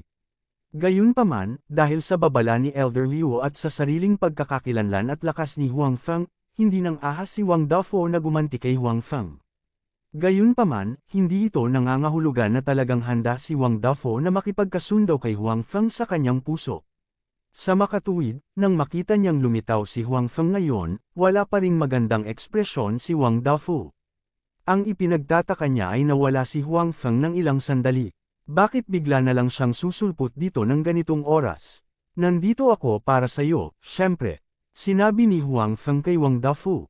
Pagkatapos noon, ilang tao ang lumakad papunta sa gilid ni Wang Dafo at pinusesan siya. Sa oras na ito, kalalabas lang ni Commissioner Liu at ng iba pa. Bago pa sila makapag-react ay muli silang pinusesan. Gayunpaman, sa pagkakataong ito, iba na ang mga taong nakapuso sa kanila. "Huang, anong ibig mong sabihin dito? Anong karapatan mong arestuhin ako? Bitawan mo ako ngayon." Mabangis na nakipaglaban si Wang Dafo. "Shut up and behave yourself." Ang taong nagposas kay Wang Dafo ay sinampal ng malakas si Wang Dafo para kumilos siya. Malamang na hindi magaan ang sampal na ito, at ngumisi si Wang Dafo. "Bitawan mo ako. Alam mo ba kung sino ako? How dare you me? Gusto kong makita ang iyong pinuno."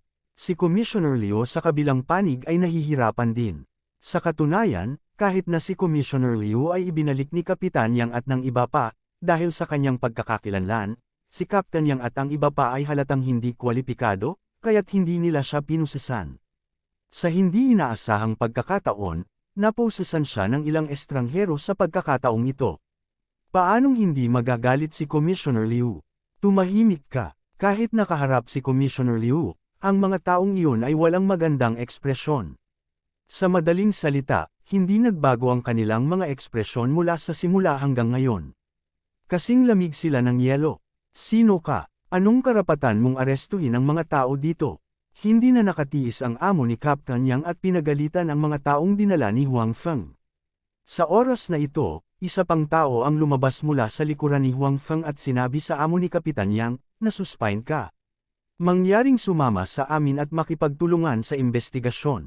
"Bakit naman? Anong karapatan mong suspindihin ako? Bakit ako sasama sayo?" Hindi inaasahan ng amo ni Kapitan Yang na ganito ang sasabihin ng mga taong ito sa kanya. Siya ay ganap na hindi handa at medyo naguguluhan, ngunit siya ay nangingibabaw pa rin. "Ito ang ID ko." Naglabas ng ID ang lalaki at iwinagayway ito sa harap ng amo ni Captain Yang. Nang makita ng amo ni Captain Yang ang ID, nanginginig ang buong katawan niya. Kung ang isang miyembro ng National Security Agency tulad ni Huang Feng ay wala sa parehong departamento sa kanila, kung gayon ang mga tao sa likod ni Huang Feng ay nasa parehong departamento ng kanila.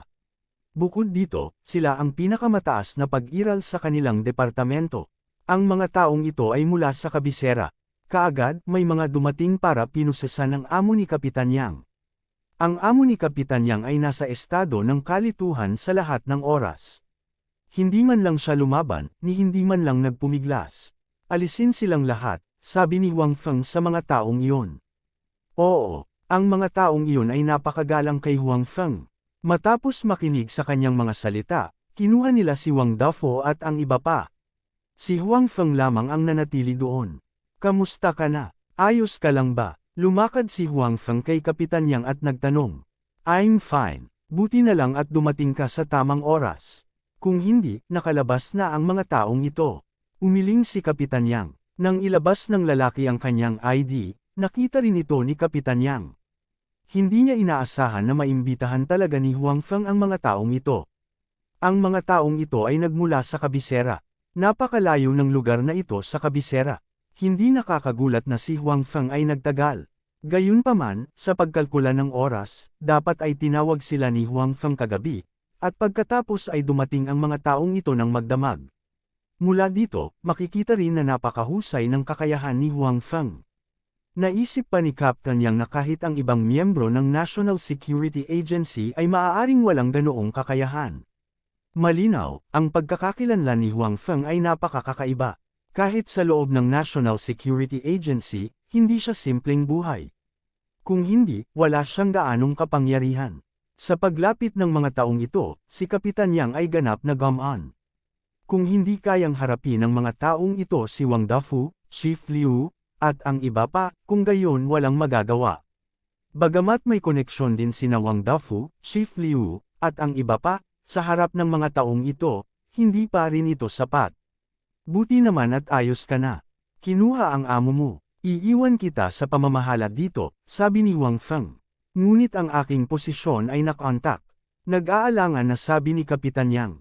"Okay lang. Malapit na dumating ang appointment notice mo. In the future, hindi ka na magiging maliit na kapitan," sabi ni Huang Feng. Pagkatapos noon, tumingin siya sa iilang tao sa tabi ni Kapitan Yang. Ang mga taong ito ay na-dismiss kasama si Kapitan Yang noon, at ang ilan ay nasuspend lamang. "Kayong lahat, manatili rito ng magkasama. Malapit nang maging invalid ang mga naunang utos ng pagsususpine," sabi ni Huang Feng. Nang marinig ang mga salita ni Huang Feng, lumiwanag ang mukha ng lahat sa pananabik. Kung maaari, walang gustong masuspine sa kanilang mga tungkulin. Gusto pa rin nilang ipagpatuloy ang pananatili dito. Kabanata 1938. Pagkatapos sabihin ni Huang Feng ang mga salitang ito, tumalikod siya at umalis. May iba pa siyang dapat harapin. Gayunpaman, si Kapitan Yang at ang iba pa ay gulat pa rin sa oras na ito, lalo na si Kapitan Yang. Noong una, iniisip pa rin ni Kapitan Yang na sa paghawak ni Huang Feng sa kasong ito, maaari niyang parusahan sina Wang Dafu, Direktor Liu, at ang iba pa. Kung ganoon, maaaring maibalik ang kanyang posisyon. Ito ang pinakamagandang inaasahan ni Kapitan Yang noon.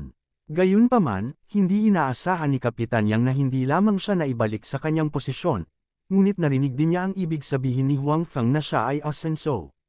Ito ay walang alinlangan na isang malaking kagalakan para kay Kapitan Yang, na nasa posisyon ng isang maliit na kapitan sa loob ng maraming taon. Lalo na pagkatapos ng sakit ng pagiging dismiss, ang appointment na ito ay tila nagpasaya sa kanya. Ang iba naman, bagamat hindi nila narinig ang balita ng kanilang pag-asenso, ang pagbabalik lamang sa dati nilang posisyon ay naging masaya na sila.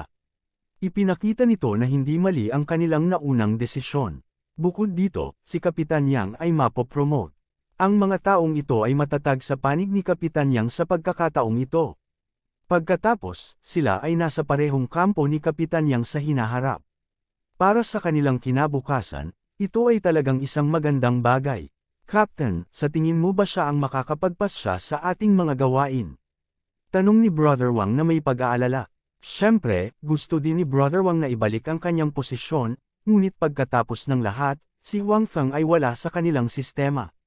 Kahit na ang pagkakakilanlan ng isang miyembro ng National Security Agency ay espesyal, wala pa ring paraan upang makagambala sa paghirang sa mga taong ito. Sa makatuwid, kahit na ang mga salita ni Wang Feng ay lubos na nagpasaya sa kanila, si Brother Wang ay natatakot din na si Wang Feng ay hindi makapagpasya sa bagay na ito. Oo, Captain, talagang napakakapangyarihan niya, pero kung tutuusin, wala siya sa sistema natin. Pwede ba siyang magdesisyon sa appointment natin? Nag-aalala ring sabi ng isa pang tao. Makakasiguro ka, sinabi ni Kapitan Yang na may maluwag na mukha, hanggat ito ang sinabi niya. Kung gayon ang bagay na ito ay karaniwang walang anumang aksidente. Dati, hindi naniniwala si Captain Yang kay Huang Feng dahil pinaghihinalaan niya si Huang Feng. Gayunpaman, lumabas na hindi nagsinungaling si Huang Feng sa kanya. Totoo ang sinabi ni Huang Feng. Pagkatapos nito, hiniling sa kanya ni Huang Feng na arestuhin si Wang Dafo at ang iba pa. Haharapin ni Huang Feng ang natitira. Pinili ni Kapitan Yang na maniwala, at muling ginawa ni Huang Feng ang kanyang sinabi. Sa makatuwid, ngayon si Kapitan Yang ay lubos na nagtiwala kay Huang Feng. Kahit na hindi niya lubos na kilala si Huang Feng, alam niya ang isang bagay. Si Huang Feng ay tiyak na hindi isang taong nagyabang. Magagawa ang sinabi niya. Sa makatuwid, ngayong sinabi ni Huang Feng na lahat sila ay maibabalik sa kanilang mga posisyon, naniwala si Kapitan Yang nang walang kaunting pag-aalala sa kanyang puso.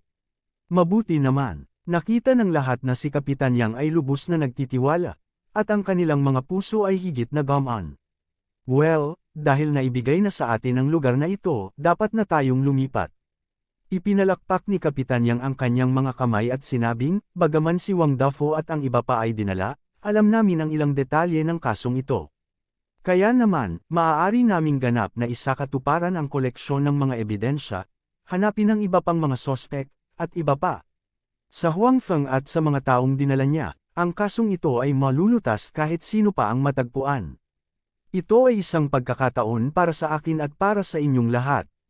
Malamang na hindi maliit ang kasong ito. Kung makakapagbigay tayo ng kontribusyon dito, tiyak na malaking merito ito. Ito ay magiging napakabuti para sa ating pag-unlad sa hinaharap. Panipi, bagamat dinala si Wang Dafu, Chief Liu, at ang iba pa, hindi naramdaman ni Kapitan Yang na walang kinalaman sa kanya ang bagay na ito.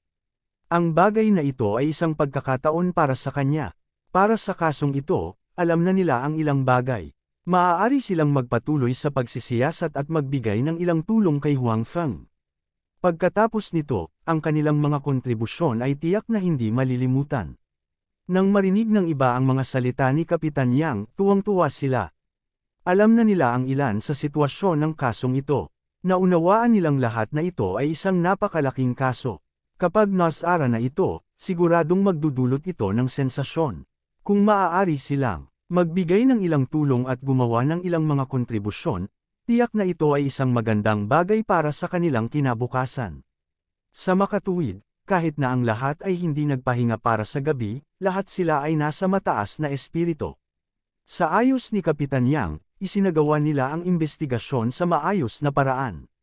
Sa tirahan ni Elder Liu, isa pang tsarera ang inihagis niya sa lupa at nadurog. Sa pagkakataong ito, mapatla ang mukha niya at nanginginig ang buong katawan. Ang kanyang buong pagkatao ay tila may edad na 10 taon sa magdamag. Siya ay malusog at masigla noon, ngunit ngayon ay hindi na siya naiiba sa isang ordinaryong matanda. Totoo ba ang sinabi mo? Tanong ni Elder Liu na may nanginginig na boses. Totoo ang lahat. Ang taong dumating para magulat kay Elder Liu noon ay muling tumayo sa harap ni Elder Liu. Gayunpaman, sa pagkakataong ito, ang kanyang ekspresyon ay napakasama. Puno ng pag-aalala ang mukha niya. Talaga bang dumating ang mga taga-kabisera? Kinumpirma ni Elder Liu. Oo, kaka-rating lang nila kaninang umaga, sabi ng kausap. Lahat sila ay dinala ng Huang Feng na iyon. Pagkarating nila, dinala nila sina Wang Dafu, Chief Liu, at ang iba pa. Huang Feng. Ninuya ni Elder Liu ang pangalang naglagay sa kanya sa mahirap na sitwasyon. Kung hindi dahil kay Huang Feng, Wang Dafu, Chief Liu, at sa iba pa ay nakalaya na ngayon. Kung tungkol sa iba, sila ay haharapin. Gayunpaman, ang lahat ay iba na ngayon. Hindi pa umaalis sina Chief Liu, Wang Dafu, at ang iba pa, ngunit lahat sila ay inaresto muli. Bukod dito, sa pagkakataong ito, sila ay direktang ikinulong ng palihim. Maging si Elder Liu ay hindi pa nalaman kung saan sila nakakulong hanggang ngayon.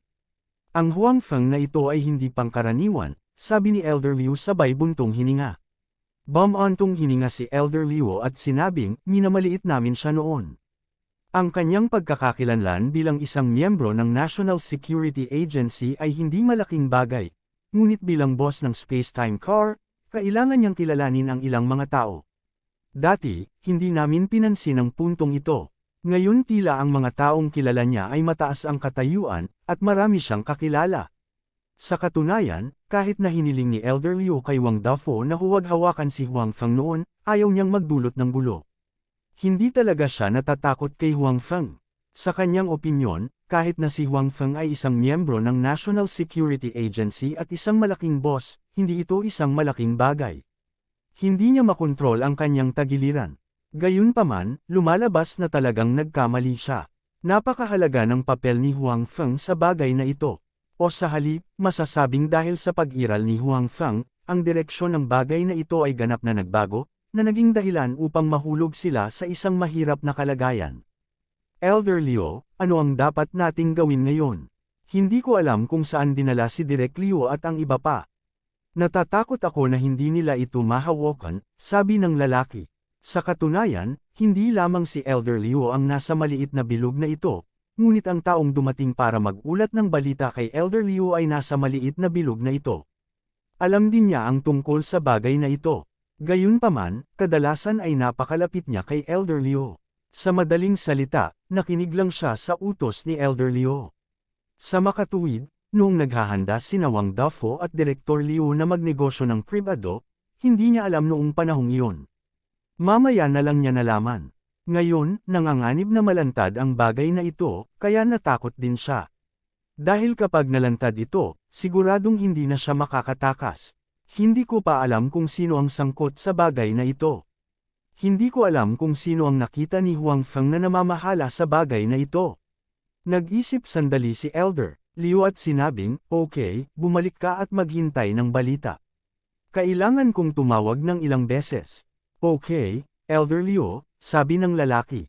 Alam din ng taong iyon na si Elder Liu ay may malawak na network ng mga koneksyon. Hindi lamang sa lungsod na ito, kundi maging sa kabisera, makakahanap siya ng ilang koneksyon. Sa makatuwid, pagkatapos ng aksidente, hinanap niya si Elder Liu sa lalong madaling panahon. At ngayon, tila si Elder Liu ay halatang naghahanda na gamitin ang kanyang network. Walang magawa ang lalaki. Maaari lamang niyang ipagdasal sa kanyang puso na ang network na natagpuan ni Elder Liu ay malutas ang bagay na ito. Pagkaalis ng lalaki, nagsimulang tumawag si Elder Liu. Patuloy niyang inusisa kung sino ang sangkot sa usaping ito para harapin niya ito at makahanap ng mamamagitan. Gayunpaman, pagkatapos magtanong sa paligid, hindi pa rin niya alam kung sino ang nasa itaas. Tila hindi alam ng mga taong kilala niya ang pagkakakilanlan ng kabilang partido. Napagtanto nito si Elder Liu na ang bagay na ito ay maaaring maging mahirap. Ang pagkakakilanlan ng kabilang partido ay tila napakataas. Si Elder Liu, na alam ang panganib, ay patuloy na tumawag sa telepono upang magtanong tungkol sa balita.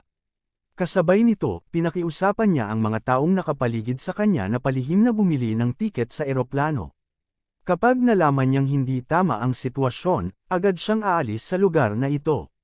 Gayunpaman, bago pa makalipat si Elder Liu, maraming hindi inanyayahang bisita ang dumating sa kanyang bahay. Sumama ka sa amin. Matapos ihayag ng mga taong iyon ang kanilang pagkakakilanlan, sinabi nila kay Elder Liu na may seryosong mukha. Mapatla ang mukha ni Elder Liu. Nanginginig ang kanyang katawan. Pinisil niya ang isang ngiti at sinabing, "Mga kasama, nagkamali ba kayo?" "Oo," sabi ng mga yon, "ano ang gusto mong sabihin? Mabagal mong sabihin pagdating mo sa lugar namin." Umindayog ang katawan ni Elder Liu. Bagamat nakaramdam siya ng bakas ng panganib noon, hindi niya inaasahan na ganoon kabilis ang pagdating ng kabilang partido. Sa huli, nasa pintuan na niya ang kabilang partido. Ang mga taong iyon ay hindi nagsasalita ng walang kaparirikan kay Elder Liu. Agad silang humakbang pasulong, isa sa magkabilang gilid, sinon-sandwich si Elder Liu sa gitna at direktang inilayo siya. Sa oras na ito, napagtanto ni Elder Liu na masama ang sitwasyon. Walang lakas ang kanyang mga paa. Sa huli, halos tinaladkad siya ng 2 taong iyon. Matapos madala si Elder Liu, sa lungsod na ito, mas maraming tao ang sunod-sunod na dinala. Ang mga taong ito ay karaniwang mga taong may katayuan. Sila ay mga taong may kapangyarihan o pera. Ang bagay na ito ay tila kinasasangkutan ng maraming tao. Napakalaki rin ng kaguluhang dulot. Sa bagay na ito, hindi si Elder Liu ang pinakamalaking pinuno. May mga tao talaga sa likod niya.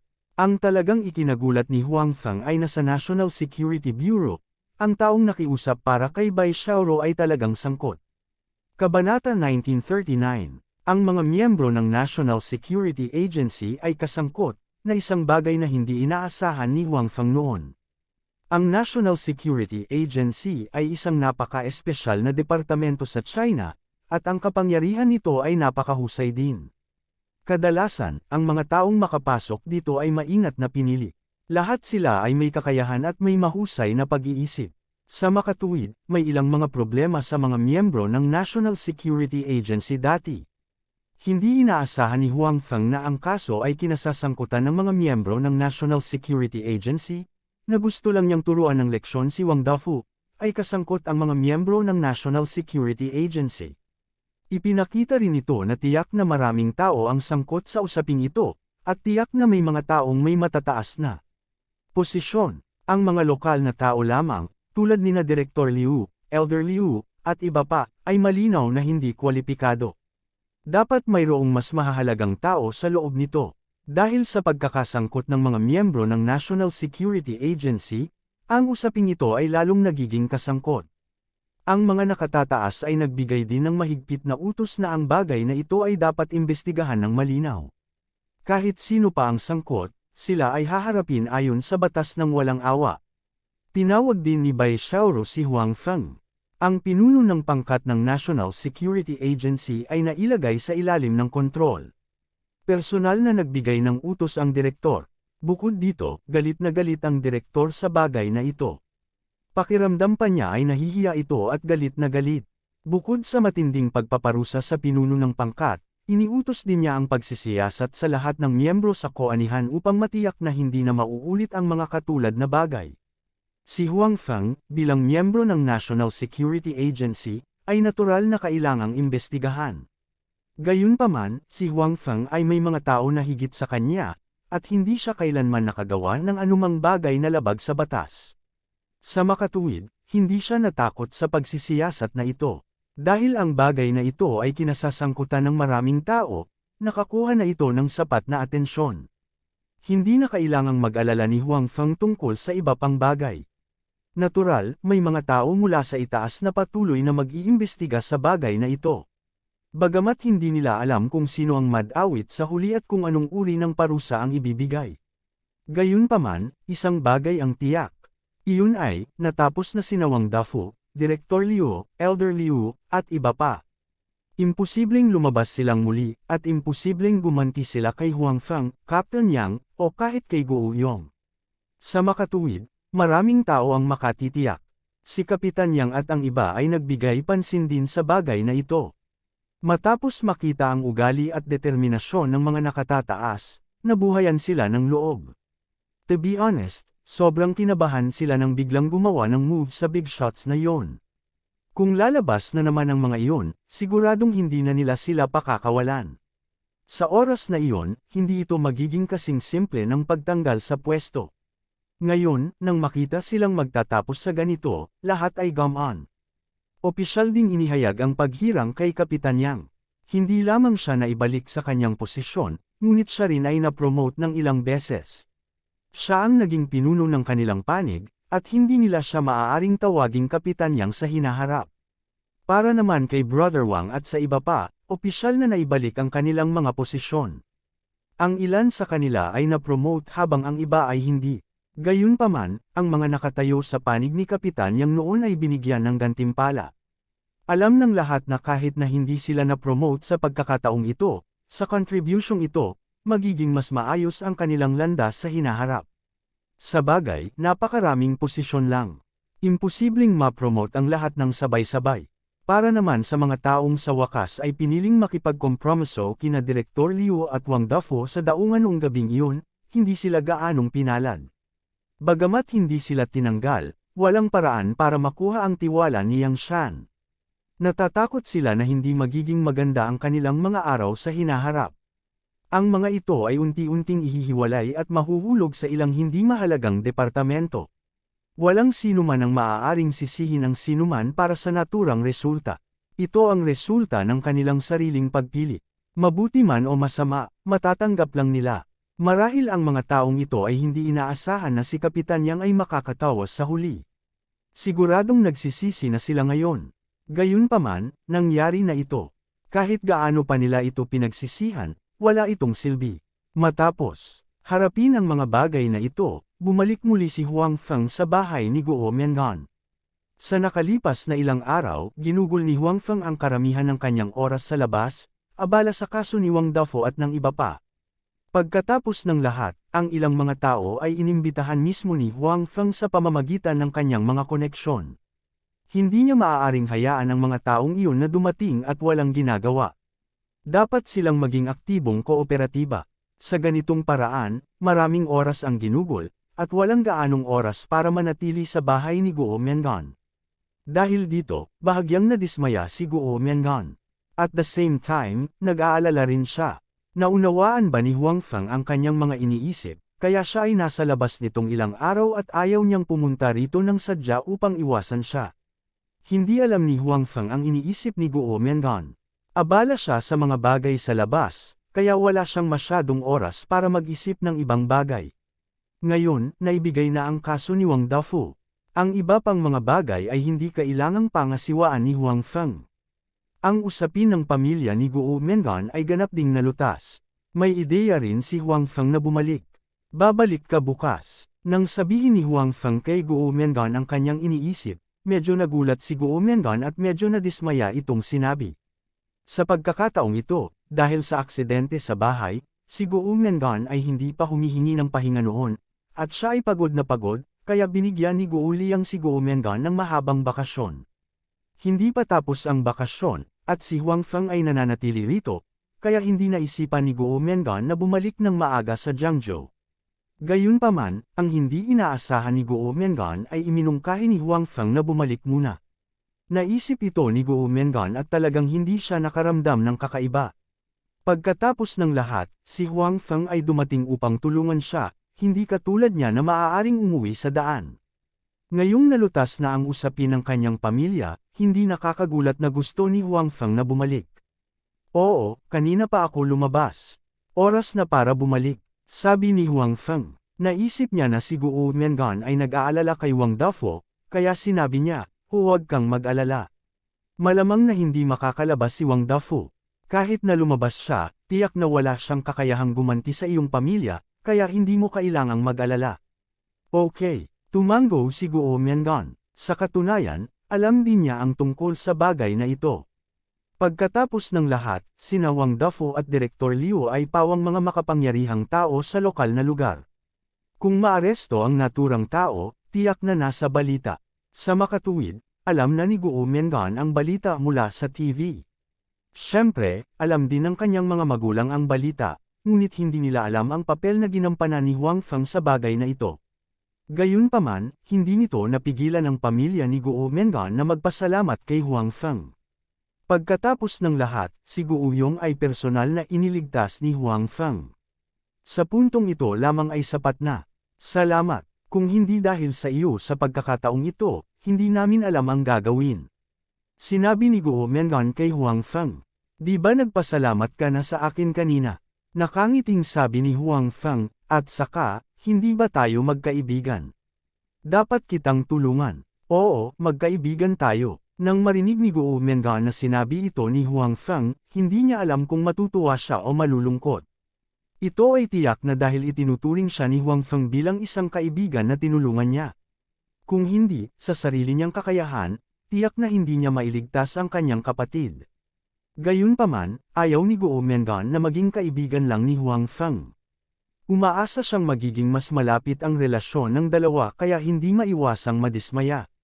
Matapos malaman ng mga magulang ni Guo Mengan na aalis, si Huang Feng bukas, hinimok nila si Huang Feng na manatili. Gayunpaman, nang makitang gusto na talagang umalis ni Huang Feng, wala silang masabi.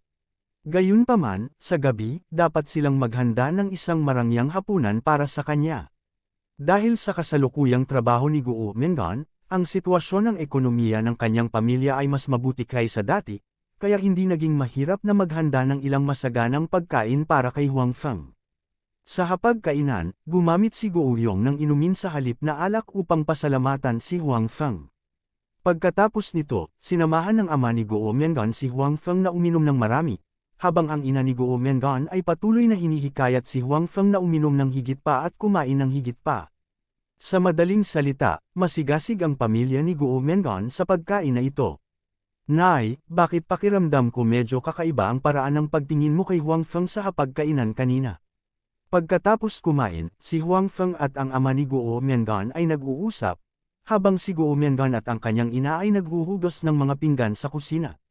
Naisip ni Guo Mengan ang paraan ng pagtingin ng kanyang ina kay Huang Feng sa hapagkainan noon, at ang ilan sa kanyang pag-uugali. Habang iniisip niya iyon, mas lalo niyang nararamdaman na may mali. Ano bang problema ko? Ang mga mata ng ina ni Guo Mengan ay tila kumikislap saglit, ngunit mabilis siyang nakabawi. Si Guo Mengan naman ay hindi ito napansin. Napakalaki ng naitulong ni Huang Feng sa pamilya namin. Ano bang masama kung pinapayuhan ko siyang kumain at uminom ng marami? Totoo yan. Naisip ito ni Guo Mengan at tumango.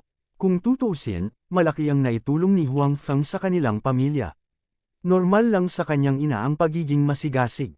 Bilang karagdagan, alam din ni Guo Mengan na ang kanyang ina ay may napakalaking pagkukulang, na kung saan ay sumasamba siya sa pera. Sobrang inggit siya sa mga mayayaman na iyon. Nitong mga nakaraang araw, nalaman din ng kanyang ina ang sitwasyon ni Huang Feng. Matapos malaman na si Huang Feng ay isang bilyonaryo at may ilang mga pabrika at kumpanya, hindi katakataka na ang kanyang ina ay nagpakita ng kakaibang sigasig kay Huang Feng. Nga pala, narito ang isang mangkok ng sopas. Espesyal na ginawa ko ito. Inumin mo ito. Ito ay mabuti para sa iyong katawan.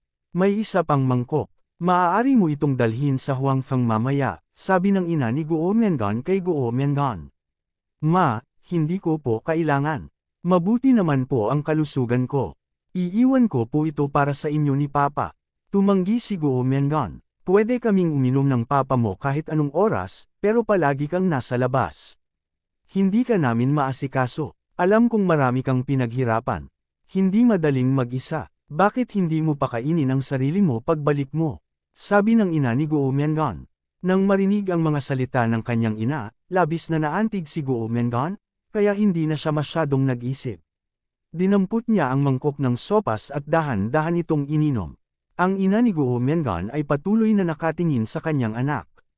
Nang makita niyang naubos na ni Guo Mengan ang lahat ng sopas, tila gumaan ang loob niya. Pagkaraan ng ilang sandali, bumalik siya sa normal. Kabanata 1940, Knock, knock, knock. Pagkatapos makipag-chat ni Huang Feng sa ama ni Guo Mengan, bumalik siya sa kanyang silid at naghanda na magpahinga. Nagplano siyang umalis ng maaga kinaumagahan. Ngunit, ilang sandali pa ay bumalik siya sa kanyang silid, may kumatok sa pinto. Binuksan ni Huang Feng ang pinto. Si Guo Mengan ay nakatayo sa labas ng pinto. May hawak siyang mangkok ng sopas sa kanyang kamay. Simula noong gabing iyon, hindi na kumakatok si Guo Mengan sa pinto ni Huang Feng sa gabi. Nahulaan ni Huang Feng na nahihiya rin si Guo Mengan, kaya hindi siya nang ahas na lumapit. Hindi lang niya inaasahan na darating muli si Guo Mengan ngayong gabi. Huang Feng, gumawa ng sopas ang nanay ko at hiniling sa akin na dalhin ito sa iyo, sabi ni Guo Mengan kay Huang Feng. Ang mangkok ng sopas sa kanyang kamay ay ang mangkok ng sopas sa kusina noon. Gayunpaman, sa pagtingin kay Huang Feng na nakatayo sa silid, bahagyang namula ang mukha ni Guo Mengan. Hindi nakalimutan ni Guo Mengan ang nangyari noong gabing iyon. Ito ay halos isang pagtatapat kay Huang Feng, ngunit hindi ito tinanggap ni Huang Feng. Sa kabutihang palad, hindi siya inilayo ni Huang Feng dahil dito. Kung hindi, mas pagsisisihan niya ito sa kanyang puso. Sopas. Tiningnan ni Huang Feng ang soup bowl sa kamay ni Guo Mengan at sinabing, "Tita, masyado kang magalang." Hindi ba? Noong nasa hapagkainan na sila noon, paulit-ulit niyang hinihiling na kumain pa siya ng ulam at uminom pa. Napakasigla niya. Dahil dito, medyo hindi komportable si Huang Feng. Ito rin ang kabaitan ng nanay ko. Tutal, malaki ang naitulong mo sa pamilya namin, ani Guo Mengan. Maliit na bagay lang. Sinabi ni Huang Feng habang gumagawa siya ng paraan para kay Guo Mengan, masyado kang magalang. Sa katunayan, ang usapin ni Guo Yong ay hindi malaking bagay sa pananaw ni Huang Feng, ngunit hindi niya inaasahan na ang gayong maliit na bagay ay magsasangkot ng napakaraming tao at bagay. Inilapag ni Guo Mengan ang soup bowl sa mesa at sinabi kay Huang Feng, "Maliit na bagay para sa iyo, pero malaking bagay ito para sa pamilya natin. Si Xiaoyong ang pag-asa ng pamilya natin. Kung may mangyari sa kanya, hindi ko alam kung ano ang mangyayari sa pamilya natin." Mas pinapaboran ng ina ni Guo Mengan ang mga lalaki kaysa mga babae. Alam ito ni Guo Mengan, at naramdaman din ito ni Huang Feng. Lubos niyang pinahahalagahan si Xiaoyong. Sa kabutihang palad, nagkaroon ng magandang relasyon sina Guo Yong at Guo Mengan, kaya hindi masyadong nalungkot si Guo Mengan. Kung talagang naaksidente si Guo Yong, isa itong malaking dagok sa pamilya ni Guo Mengan.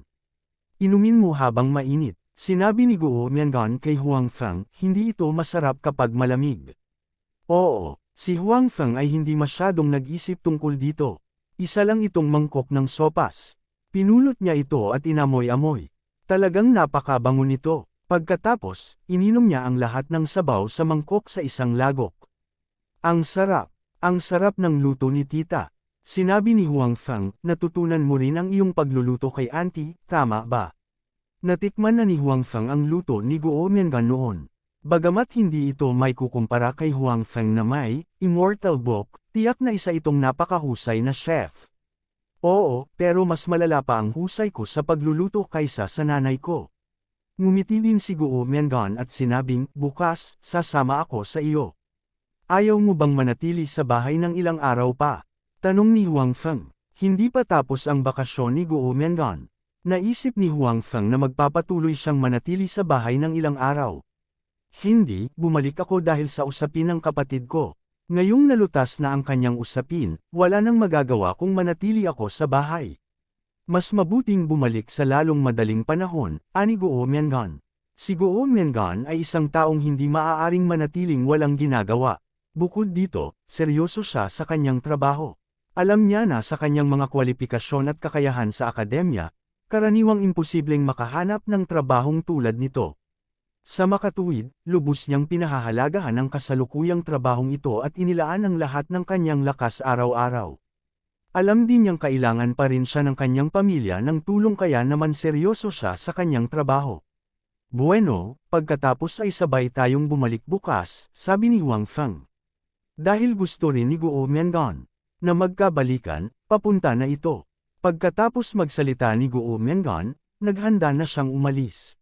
Sa sandaling ito, bigla niyang naramdaman ang pag-init ng kanyang katawan. Isang maliwanag na pulang kulay ang mabilis na lumitaw sa kanyang mukha, kasing liwanag ng dugo.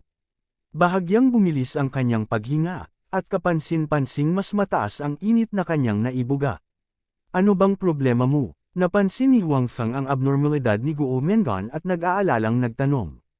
"Wala lang, medyo uminit lang ako bigla," sabi ni Guo Mengan. Ngunit nang tumingala siya kay Huang Feng, kitang-kita ni Huang Feng ang kahalumigmigan sa kanyang mga mata. Hindi mas pamilyar si Huang Feng sa ganitong uri ng hitsura. Nakita rin niya ito sa mga babaeng nakapaligid sa kanya. Bahagyang kumunat ang noo ni Huang Feng. Nalaman niya na ang abnormalidad ni Guo Mengan ay lalong halata, at ang tingin sa kanyang mga mata ay mas agresibo. Hayaan mo akong tulungan ka.